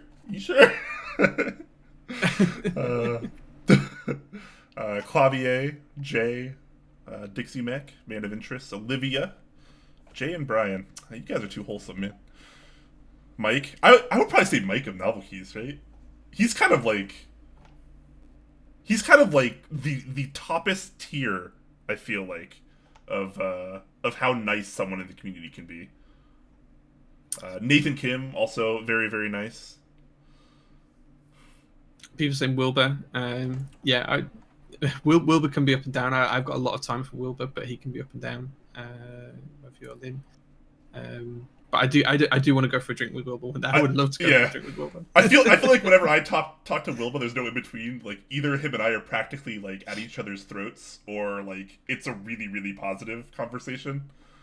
And I feel like that'd be really helpful if we just had some alcohol in person. Yeah, just a couple of beers, or a couple of gin and tonics, something like that. Yeah, we can just like slug it out and have some drinks. Like, it'll be good. Yeah, big shout out for Aspen as well. 1000% kindest person. Yeah, I like Aspen. I've spoken to him a couple of times. I do like him. Yeah, a lot of answers here. A lot of Mike. A lot of Novel Keys. Nathan Kim. Rama, very nice. Us. Yeah. You don't have to pander to us, guys, if you don't actually believe it. I don't know. Who would you pick if you wanted to say a couple of nice people in the community, Brian? Who would you say are some of the people you respect? I think the pinnacle is Mike of Novel Keys. I think that if everyone in the community would strive to be as wholesome and awesome as Mike is, this community would be a pretty epic place. So I think I'd put him at my top, but I think I'd probably have a very high upper echelon right below that of people like Teha types. People like Dixiemech, a lot of people like that. Rama, there's too many to name, right? Like we do have, for as much hate as there is in the community, we have boatloads more wholesomeness and amazing people. Like we really do. We're very lucky to have a lot of people that we have in our community. Oh, for sure. And it's the people that don't always get the big shouts, like Walker for doing his keyboard signs as well. That was invaluable. Or people like Chris Swires for pushing, the just the community forwards and everything else in the way that he interacted with the community and stuff. There's all sorts of people that have done great things. Olivia being fantastic. She'll happily chat to anyone, and she's been on loads of different podcasts and episodes of different things. There is. There's so many good people out there, and that's something we really should champion. Mitty ZZ saying the sexiest person in the community. Oh man, well, after Brian, that's got to be Olivia, right? Wow, you're being way too wholesome right now, Jay. I am not even remotely close to the sexiest person in the community. Probably, we've had this question a long time ago on Top Clack too. I would say Rama. Rama is like Rama and Kate, like them together is like that is like the power couple of the MK community. Yeah, Rama is a good-looking guy, and I keep saying Chris's name as well, but Chris Wise is not many people have seen a picture of him, but he's one good-looking dude. Like I'm straight, but yeah, Chris is a good-looking guy. I think Dixiemech is pretty good-looking, depending on his hairstyle. Heine Bush, kind of a Chad sometimes, but he's a good-looking guy also. Wow, Chad. Oh man, I haven't thought about this in a really long time, actually. I don't know. I haven't seen a lot of people in the community, so it's always hard. Yeah, it's difficult because you kind of know the people. I know the people who I go to meetups with. You know the people you go to meetups with. Really controversial person right now, but we've had him on the show before. Incredibly good-looking guy, Teslatron. Yeah. He's a very pretty man. He's a good-looking guy. Yeah, I would agree with that. His hair, man, he's got like perfect hair. He's has anyone seen Stranger Things? He's like the guy from Stranger Things with the hair that's just perfect all the time. I'm so far behind on chat, man. I missed like so many things. On chat.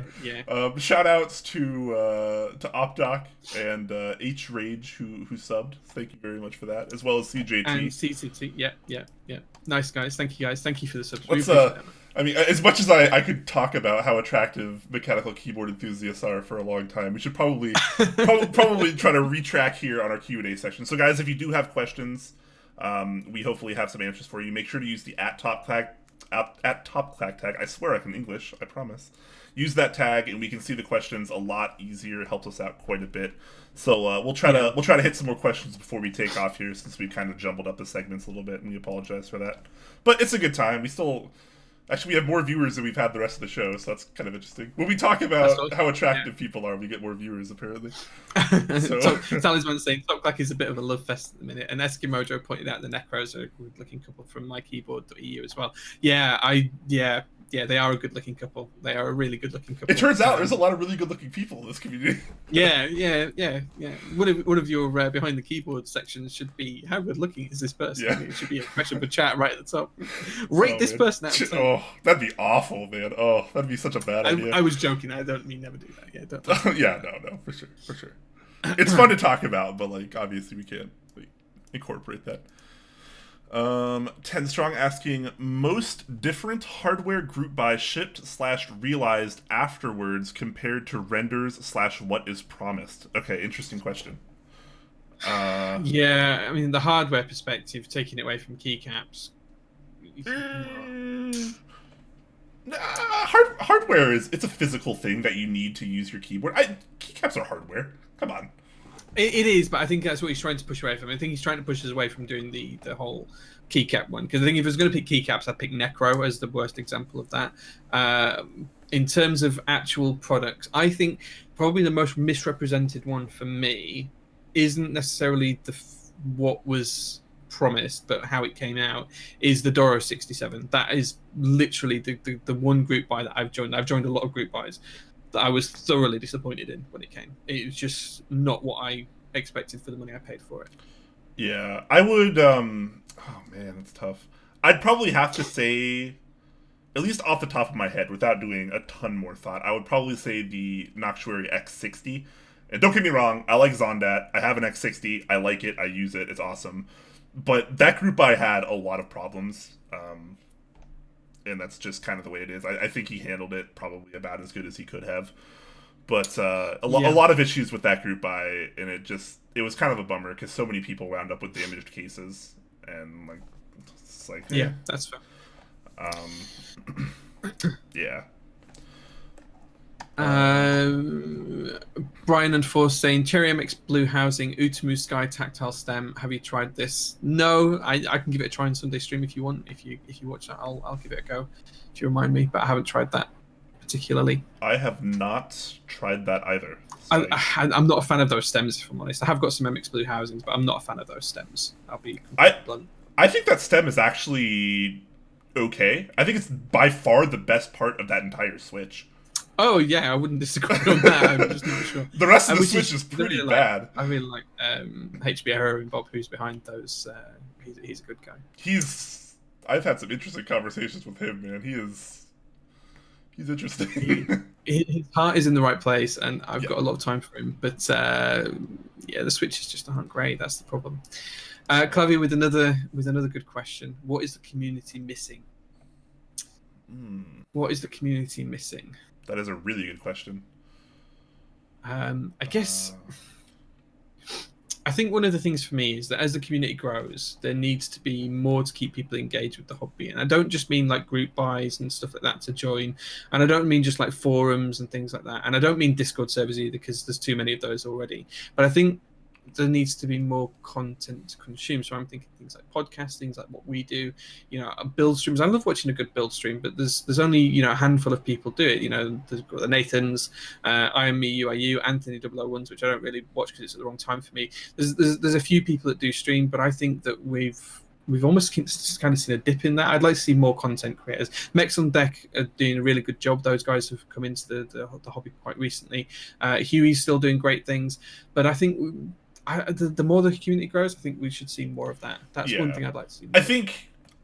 I think that's definitely a good thing, and we're really moving quite quickly towards that too. That's not like something that's going to be in the way in the future.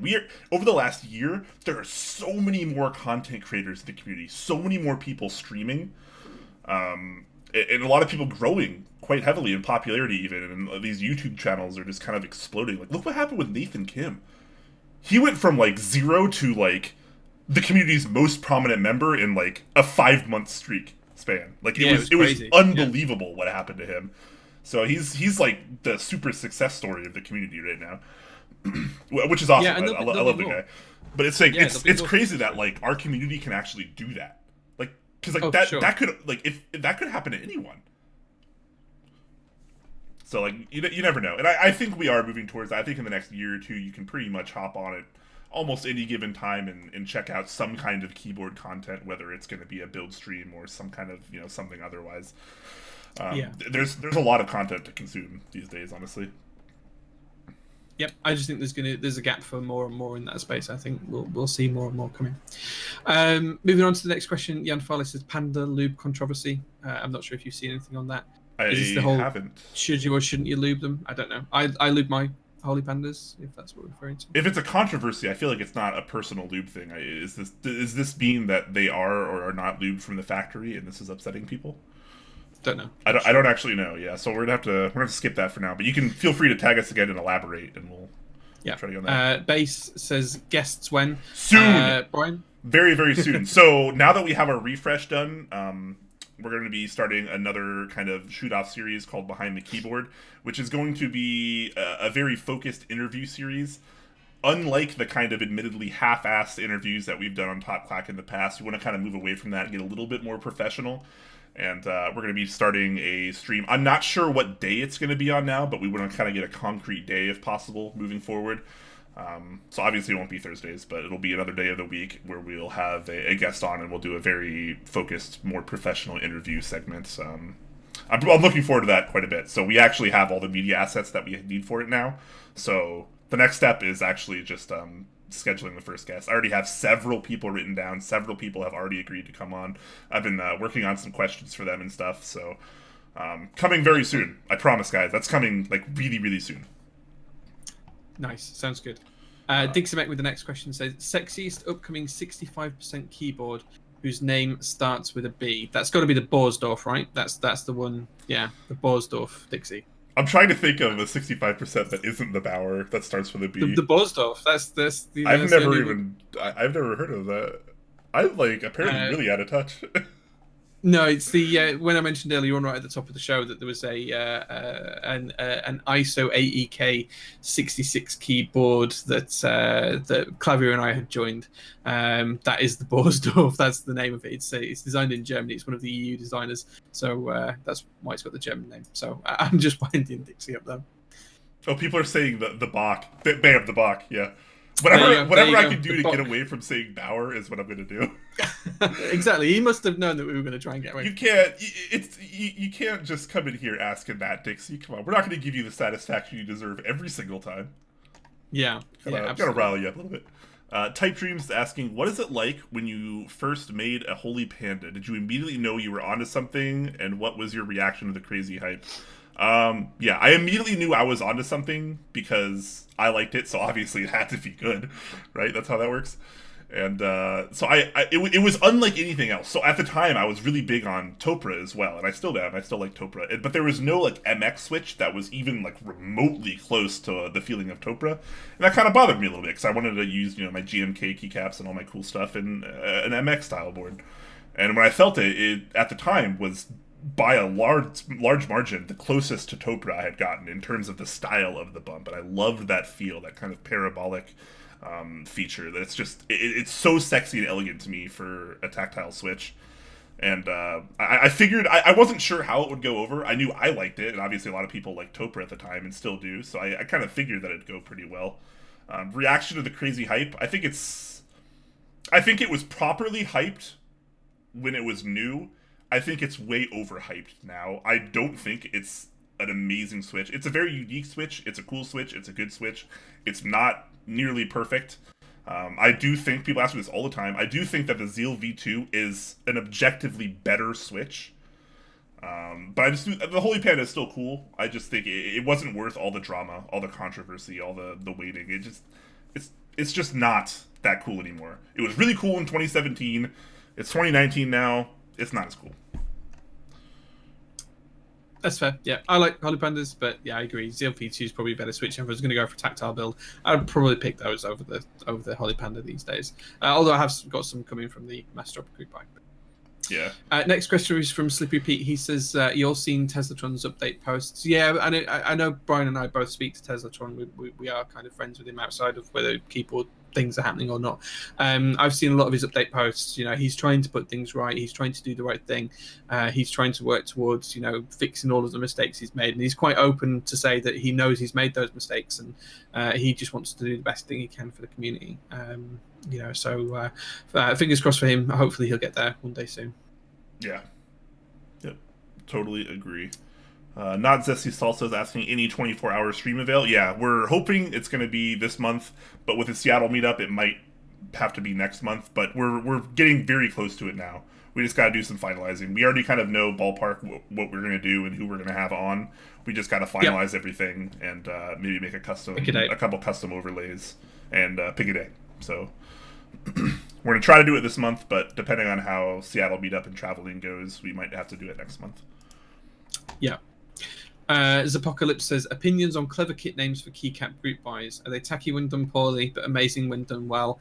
Or do you think they add confusion to the buying process? I think you hit the nail on the head with that. If the names are good, they're amazing. If the names for kits are tacky, then they're just rubbish. And I think anyone who's worth their salt when they're reading through their ideas for them, they should be able to know whether it's going to work for the community or not.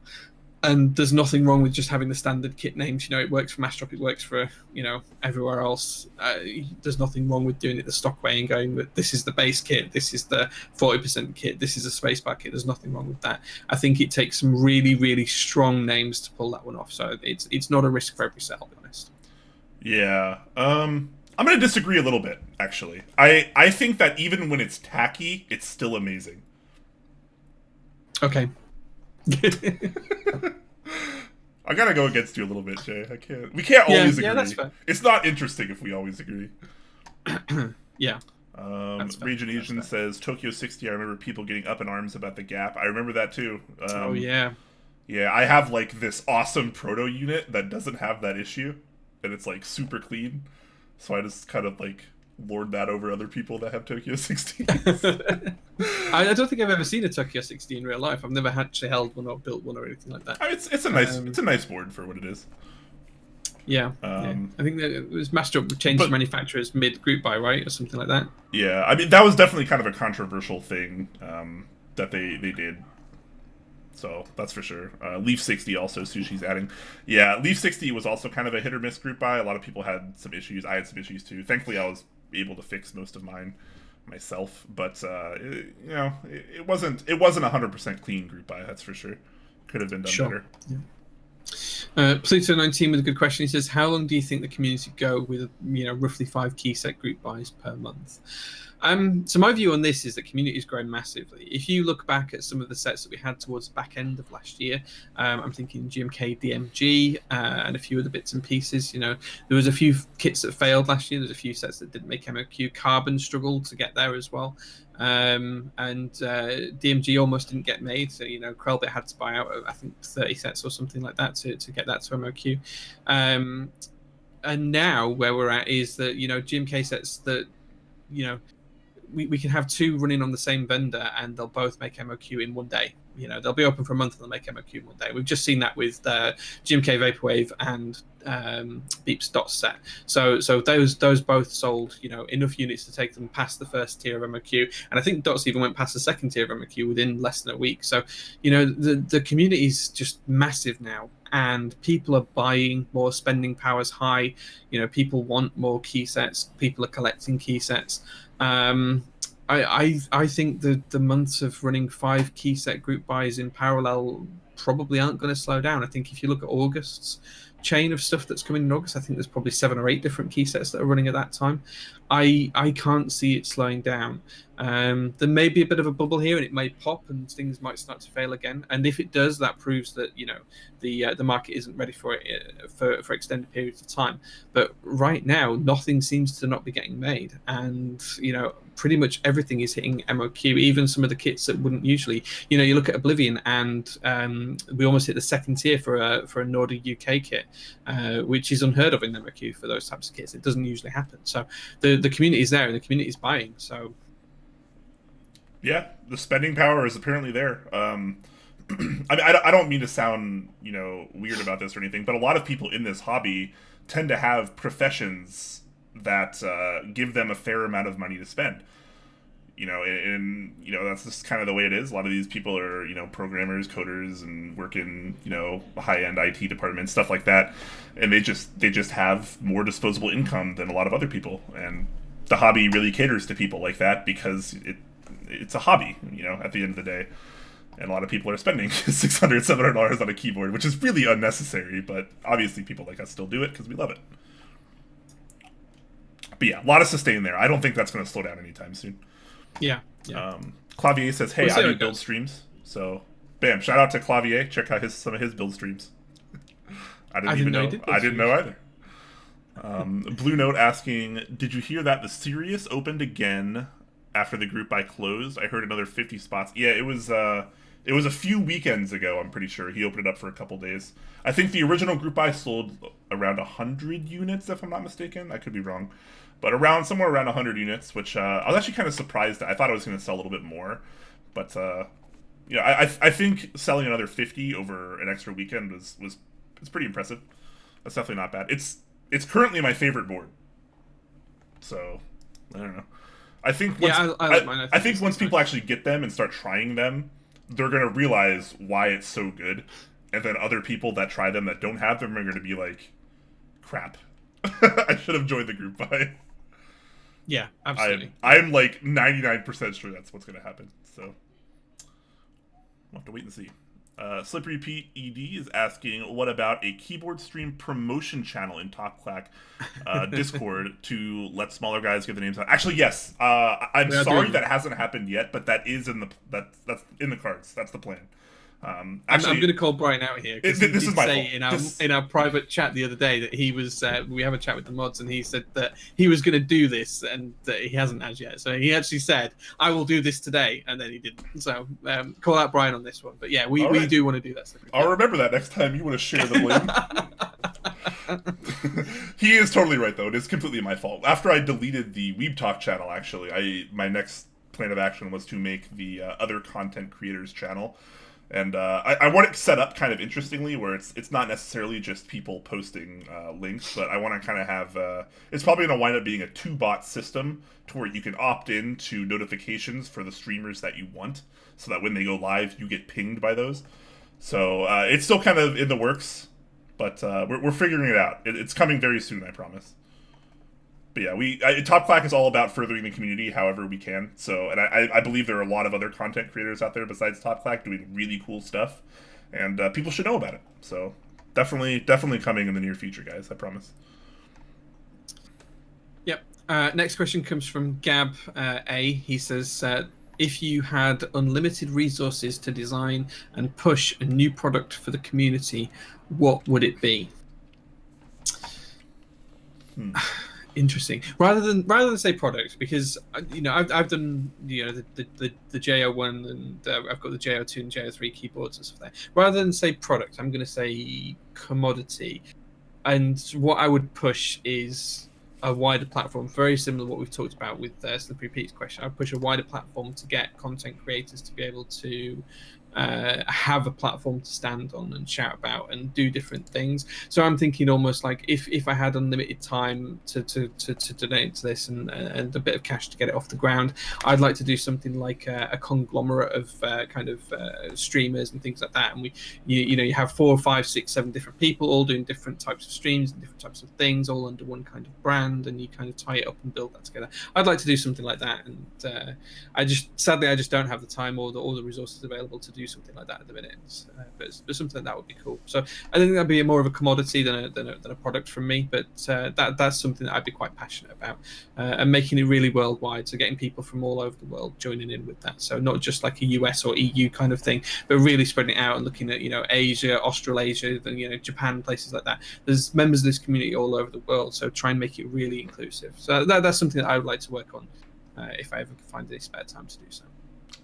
Yeah, definitely.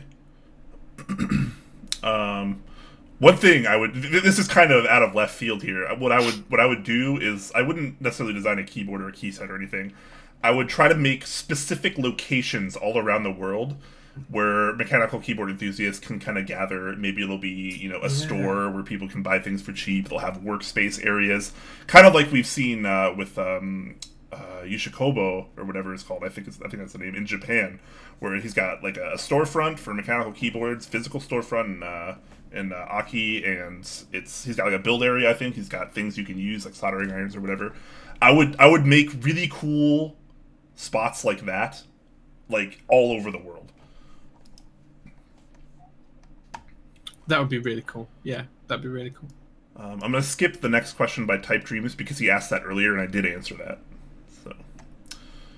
Deadbolt saying Mastroff sent the switches out lubed, but it's super inconsistent. Oh, they sent them out lubed. Really? Interesting. Yeah, that kind of sucks, but to me it's not really a deal breaker because I would just remove the lube and lube them myself. Which I imagine a lot of people that lube their own switches would probably do anyways. So not a little annoying, but not a deal breaker in my eyes. If you were planning, it depends on how bad the inconsistencies, I guess. Yeah, because it's also kind of interesting because like I wonder how many people out there are actually planning to use the Holy Pandas stock unlubed, which I think is a mistake because Holy Pandas are a really scratchy switch if they're not lubed. Even after a good lube job, like they're not exactly perfect.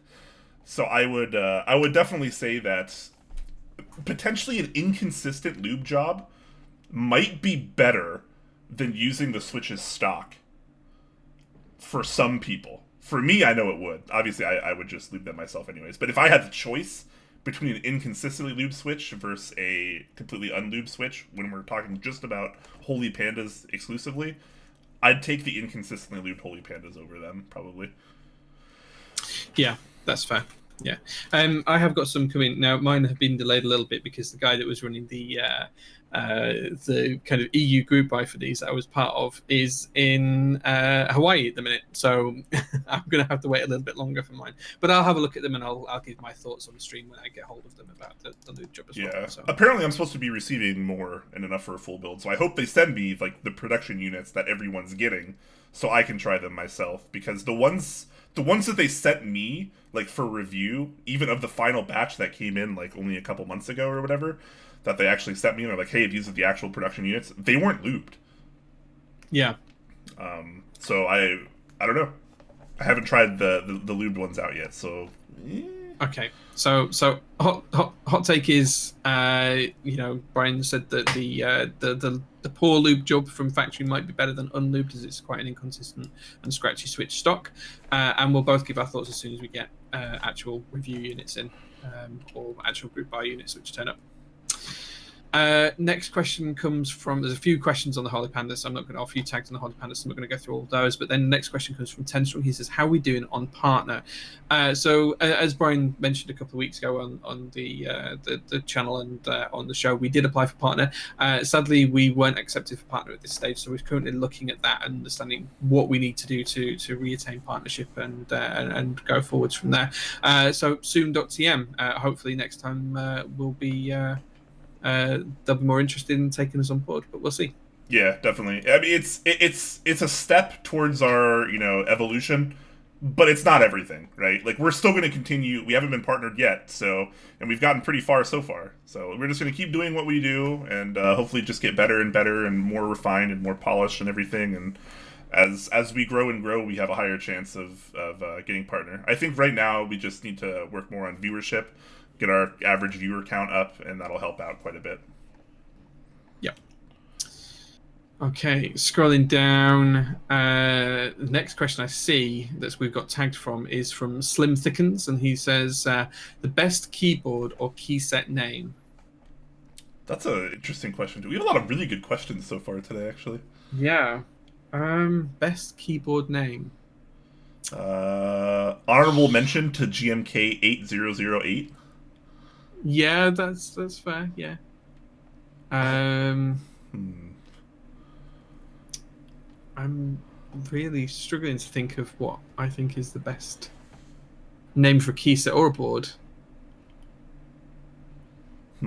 I feel like there have been some pretty interestingly named boards, but I can't think of anything off the top of my head.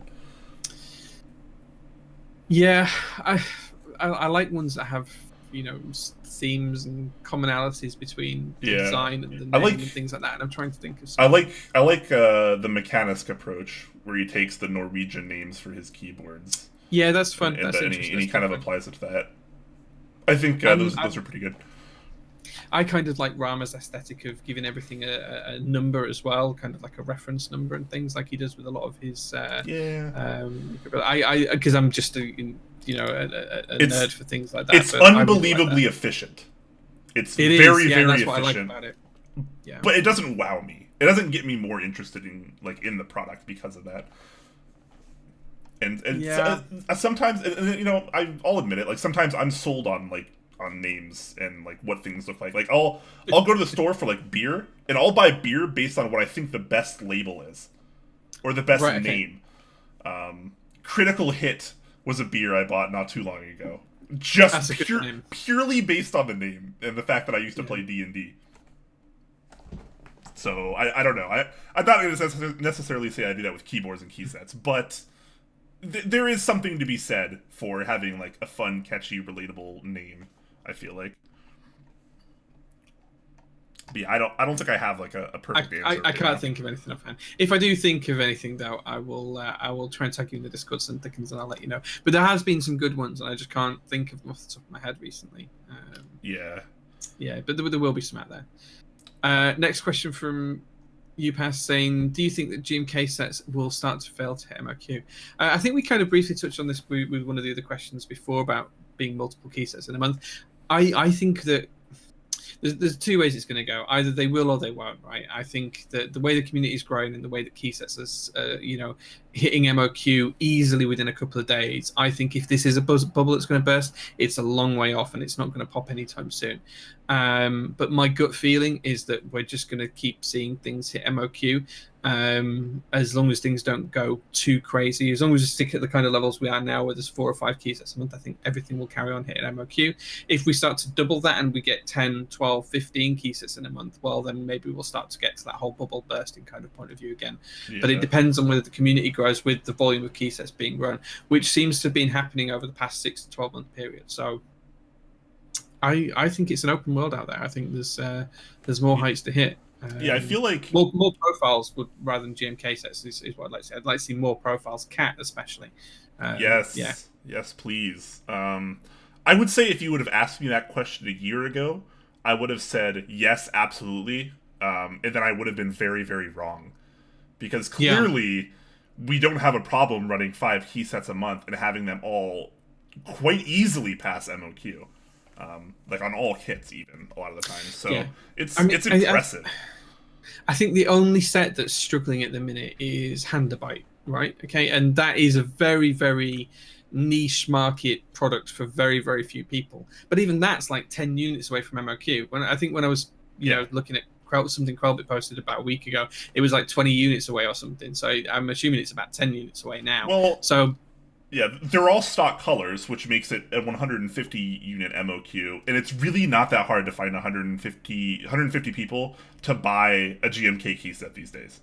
Like, regardless of what the designer theme is, like, it's just not that hard to get 100 to 150 people to just buy that, and 100 obviously very much shows that point. Zerpocalypse, we're gonna skip that because I did answer that already when you asked it last time. Let's move on. We should wrap up here pretty soon. So let's get in some lightning rounds here, just in case there's a few more questions here. Okay, Clavius says thanks for the shout out. You're welcome, man. Specifically for Brian, a question from UPass. Do you still think it's keyboard of the year? What are we talking about? Oh, is this the serious? Oh, it must be the serious because you said you must be the serious. Okay. I mean, it's hard to say keyboard of the year when the year isn't over yet. I do think it's a very high contender for keyboard of the year. If I had to vote right now, it would be my keyboard of the year. But we also haven't seen the Wilbitech Thermal hit the market yet.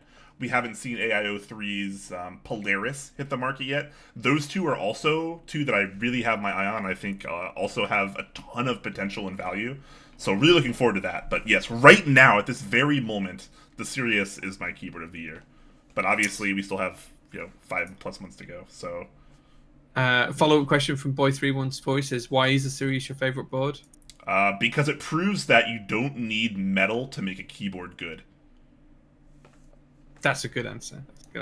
Okay. But elaborating a little bit, I think Palm is just an amazing material in terms of the acoustics that it provides. It's a very dense plastic, and it provides a really rich, clean bottom-out noise, particularly on the plate. And it's definitely my favorite sounding board with the Palm plate. It's unbelievably good, and it feels amazing for someone like me. Top mount, Palm plate, super soft.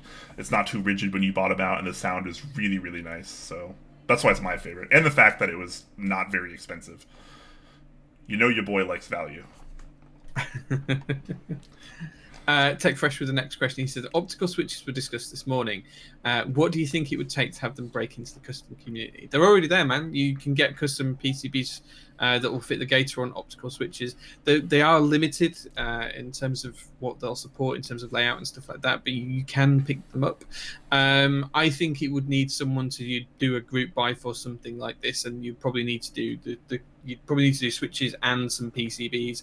Probably a straight 60 would be the best bet, because most people in the community now have a 60% keyboard that they could put that PCB in. So I think it just needs someone to take the leap and run a group buy for it and see how it goes. It's a really interesting topic, because realistically, things like optical and magnetic switches, stuff like that, that's the future. What we're using now yeah, is really, really primitive. We're using stuff that's been around for, what, 40, 50 years almost? Yeah, Since like the 70s or whatever. It's a really primitive design, really simple. And while it is effective, it's kind of run its course. So I think it's only a matter of time before we swap over to purely, optical and things of that nature. So we'll have to wait and see. I can't imagine it happening in the next couple years, but it's only a matter of time. Yeah, I think it just needs someone to run a good group buy for a PCB, a straight 60 with some switches at the same time, and it'll do well. I think that's all it needs, especially if it was run through a vendor or something like that. I think it'd do really well. Next point we've been tagged in was from Dixiemech saying, and I think this is in response to with the unlimited budget, what would you do for the community? And his answer is, I'd have a meetup and fly anyone and everyone in from anywhere in the world. That would be nice. That's wholesome. I like that. That's nice. Nice. PMSing Chicken says, how much money would it take someone to give you to never touch a mechanical keyboard ever again? Wow, what a question. Oh man, probably not as high as you think. It would have to be enough to live on for quite some time, and obviously that means I'm out of the hobby, because there's no point in being in the hobby if you can't touch a mechanical keyboard. I don't know, man. That's a tough question. A million? Hot do you think a million? 5 million? 10 million? It'd probably be in like the millions of range. It'd have to be enough money to sustain me for quite a while, and because I don't want to leave the hobby, so like it forces me out of the hobby. It would probably take a pretty large amount of money. Okay, interesting. What do you think? For me, money is never my primary reason for doing anything. I don't let, or I try not to let money influence my decisions. So I don't think something like that would tend to work on me. I'm not in. It's a very money as such. It's a very perspective thing, because I don't mean to like say this in a negative way, Jay, but I don't think you struggle with money very much, and I've lived my whole life living paycheck to paycheck. So having like a difference in quality of life, perchance, so I think it's very perspective based, and it could mean a lot more to some people versus other people that may or may not have struggled. Oh, for sure. I mean, the thing is, I mean, I don't have millions in the bank. I'm not like No, I know, I didn't know or anything. But even if someone was going to offer me like $10 million or pounds or whatever currency you wanted to pick in the world, I don't feel like making choices for financial motivation is always the right way to approach something is, and I tend to only approach those decisions where it's for my livelihood, not for things that I enjoy. So in terms of my work, I would make those decisions, but in terms of anything outside of that, whether it's the cars that I like to work on or whether it's the keyboards, if someone said to me the same question about my other hobby, which is fixing and restoring classic cars, they say, oh, how much money would it take for you to never drive an old car again? I'm never going to accept any amount of money. It just wouldn't happen. So I think very much in the same vein for this. I think the only time I want to make financial choices push my decisions on something is if it relates directly to my work and my professional life rather than my personal one. Yeah, I would like to be super wholesome and say the same thing, but at the same time, if I was offered enough money to live the rest of my life very, very comfortably, to never touch a mechanical keyboard again, I would probably do it. You heard it here first, folks. Brian will sell out the community. There we go. Yeah. If someone gives me enough money to live the rest of my life very, very comfortably, I will leave the community and never touch a mechanical keyboard again. I'm sorry, but that's the real answer for me. Next question comes from Tyson. He says, "Are you guys Twitch affiliates?" Yes, we've been affiliates for 2 years for a long time. It's just partner that we're trying to get to. Yeah. So it goes Twitch user, affiliate, partner. Those are the 3 tiers. We're right in that middle tier at the minute, and we've been doing really well in there. We've been smashing it. In terms of the requirements for affiliate, we beat that in the first 1 minute of every show. So yeah, affiliate is incredibly easy to hit. Almost anyone streaming for longer than like a week is going to hit affiliate. It's really, really quite simple. But partner, much harder to get now than it was the last year or two. They're a lot more strict on things now, so we're still working on that. Yep. I'm just scrolling through. There's so much chat going on today, guys. I can't read it all. But next question comes from Axot, and he says, with a bigger community, will there be cheaper quality key sets and a manufacturer who can supplant GMK? My view on this is that EPBT has been running quite a lot of group buys recently. We've seen, a few different key sets and colorways running that. That's generally a little bit cheaper. It's also PBT rather than ABS, which is what GMK is, which some people prefer. I would like to see other profiles being run, and those do tend to be a little bit cheaper than GMK. So I'd like to see a lot more CAT and CAM as well. I'd also like to see some changes to DSS where it's just a little bit smoother. Although on DSS, I do have a bit of an update. I've now got some sandblasting media that will fit in my sandblaster that I use for car parts that should polish keycaps nicely. So I'm going to try that out. Maybe I should stream that. Would anyone be interested in watching a stream in my garage of me sandblasting keycaps? Are you kidding? Absolutely. Yeah, you have to do that now. Okay, I'll see if I can set something up. For that.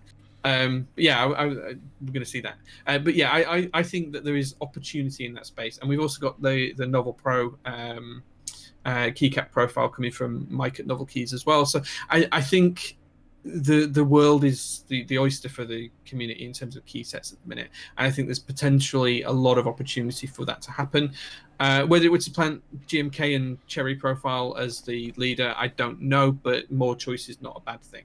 Yeah, I mean, as the community gets bigger, we can hit higher MOQs, right? Like, I don't know after 1,000 or whatever what MOQs they have over at GMK, but the more units that they can sell us, the cheaper the price we get. So if we start selling 2,000, 2,500, 5,000 base kits of a key set, we could probably get down to those $70, $80 base kit GMK sets, which would be really cool. Maybe.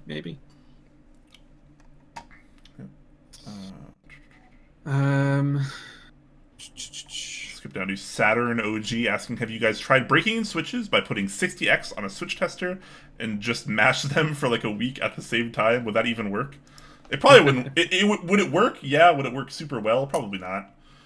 The thing to a lot of these is, and I've tried to make a little robot, and there's a couple of things that to breaking switches, and there's a couple of things that I've learned from doing that. If you put switches in a switch tester and you're just pressing them up and down, that's not really how switches are pressed in real life. When you press a switch, and I don't really have anything to show a good example with here to hand that I can't grab. I've got a room full of keyboard stuff and no switches to grab hold of. But when you're pressing a switch, you don't press it necessarily vertically in the center of the cam. Sometimes you press it off center and you get angled forces, and you're kind of pushing it at certain angles and things like that. That will all lead to different levels of wearing. So I've tried to accommodate that by having in my little robot. My robot's got massively complex, and if I do the stream where I show the DSS sandblasting, I'll show the robot because it's in the garage as well. But effectively, what my robot does, it has like a bed that I put a switch holder on, and I put the switches into it, and that bed moves on a random orbital basis. It's basically got a gear underneath. It's a little bit like a spirograph cog, and that moves in a really randomized pattern. Well, it's not randomized actually. It's a specific pattern, but the pattern's as close to random as you can get over a couple of life cycles. And then there is a kind of like a plate that sits on top that depresses the switches, and that goes up and down. So as the base is moving, you kind of got like that kind of action going on, and it kind of presses the key presses and all sorts of different things. But even that's not perfect because it's still vertical presses and there's no angled forces, which is a bit that I'm struggling to replicate. So that's a really in-depth answer to that question. Sorry. It was a good one though. You're absolutely right. I mean, really, I think just having a real-world scenario is the best you can get. So just putting it on like a hot swap board or something, typing on it for a couple of weeks, and throughout that time you switch switches around based on what keys you use more than others. I think that's kind of the best way to go about it because it gives you actual, true, real-world performance. Ron DG asking, are you considering new segments for your show/channel? Yes, absolutely. So, yes. Like I mentioned just a few moments ago, we'll be starting Behind the Keyboard, a more focused professional interview series. That'll be a separate show from our weekly normal main news show that we do here that you're watching right now. We actually recently started Mech Trumps, first episode already out with Jay. That happened a few weeks back, where we kind of compete with other community members in a very friendly environment about keyboards and key sets and things of that nature. So that was pretty fun. That went actually surprisingly well, so we'll definitely be continuing that series as well. Yeah, it went that well. We actually had proper assets made up for it this time. So next time Yeah. we do that, it'll look a little bit more professional than my 10-minute hash together overlay for OBS. But yeah, we're looking at planning a second episode of that soon. So yeah, watch out for those. Yep, definitely. Okay. Next question. Oh, the last one I can see is from Satin OG again. It's just saying, thank you for the answer. I would love to see your robot. LMAO. Yeah, if I do the stream where I'm going to sandblast some keycaps and do some other bits in the garage, I might even fix my Doro 67 plate with the sandblaster at the same time because I do need to do that. I'll probably show off the robot at the same time, and I'll try and set up a Mac or something in the garage. I do have a really crappy PC in there that I use for ordering car parts and stuff, and a couple of monitors on the wall, but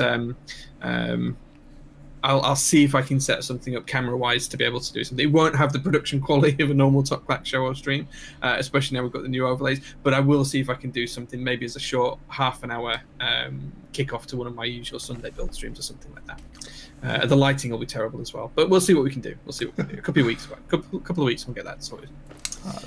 10 Strong asking, so having gotten a few DSA keycaps, a R2 SA cap as a bonus, I'm not really a fan of any of them compared to Cherry. What's the closest thing to Cherry? Yeah. Yeah. DCS is pretty close. Yep. Topra profile in general is pretty close. Obviously, you're not going to get that on MF's format, but it's pretty close. I think Topra and DCS are pretty close to each other, and they're both pretty close to Cherry. Yeah. Brainforce says cubic. Taihao cubic profile. Sort of, yeah. Taihao cubic is probably a little bit more akin to OEM, but OEM and cubic aren't, like, terribly far away from Cherry. No, they're fairly close. Yeah, they're fairly close. Yeah, I'd like to say Cat, because Cat has a very similar sculpt to Cherry, actually, so that might be something. But it's a bit taller and spherical, obviously, but it does have a very similar sculpt in terms of strictly the sculpt. But yeah, I think those are probably your only options there. Yeah. Yep. That's actually going to round out our questions today. Perfect. Wow. Yeah. We just pretty much hit the 2-hour mark. Just 2 hours. Well, yeah, good. Yeah, we thought we were going to have a quick, short show today because we only had like 5 news topics, but we still managed to go over 2 hours, Jay. Yeah. Gio says, K, let Jay go to sleep now. Yeah, I do need some sleep. I have had such a long week at work. I probably look shattered, to be honest. You can probably see the bags under my eyes on stream at the minute, and my hair's all floppy and not doing anything attractive at the minute. So, yeah, it's been a long week.